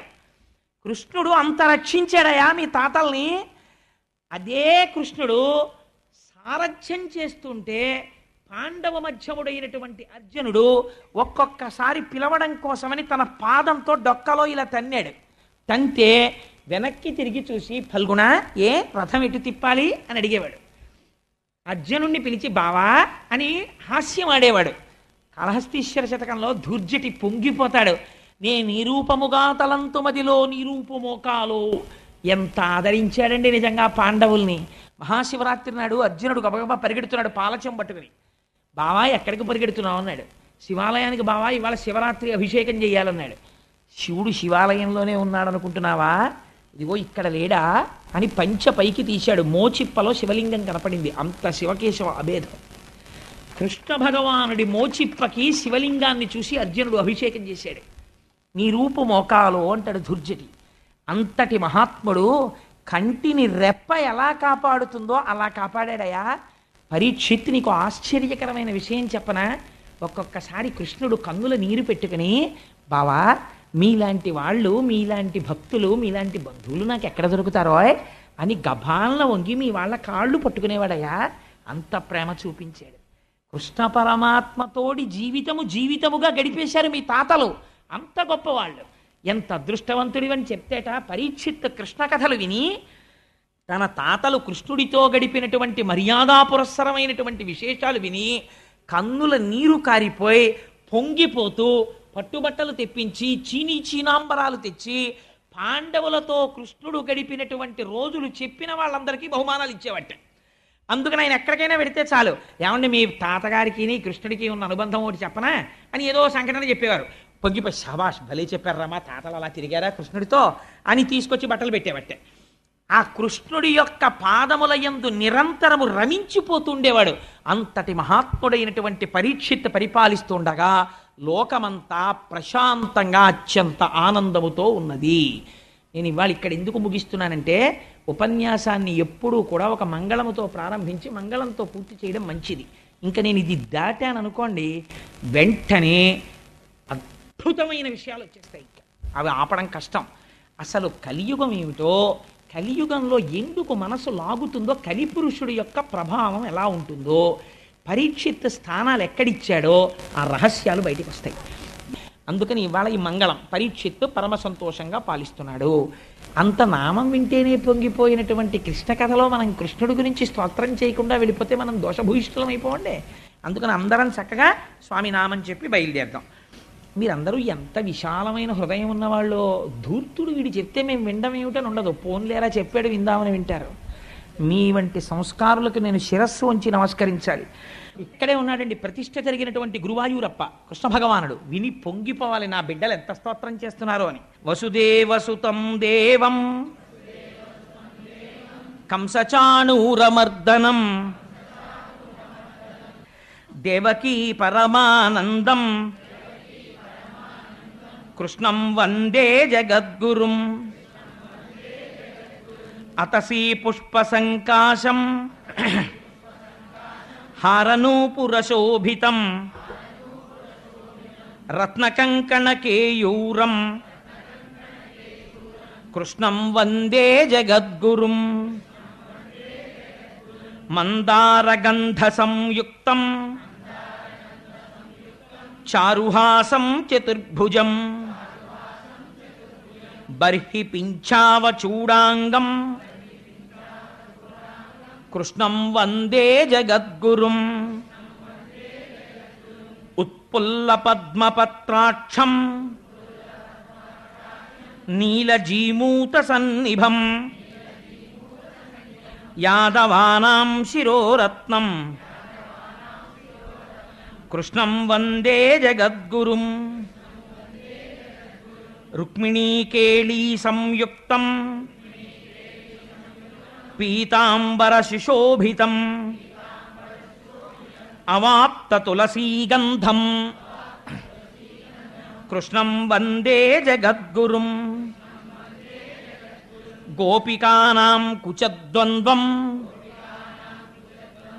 కుంకుమాంకితవక్షసం శ్రీనికేతం మహేశ్వాసం కృష్ణం వందే జగద్గురుం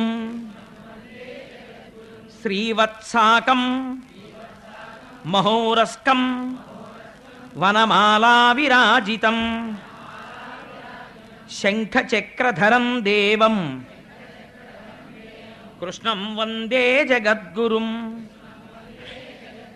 కృష్ణాష్టకమిదం పుణ్యం ప్రాతరుద్ధాయ యః పఠేత్ కోటి జన్మ కృతం పాపం స్మరణేన వినశ్యతి.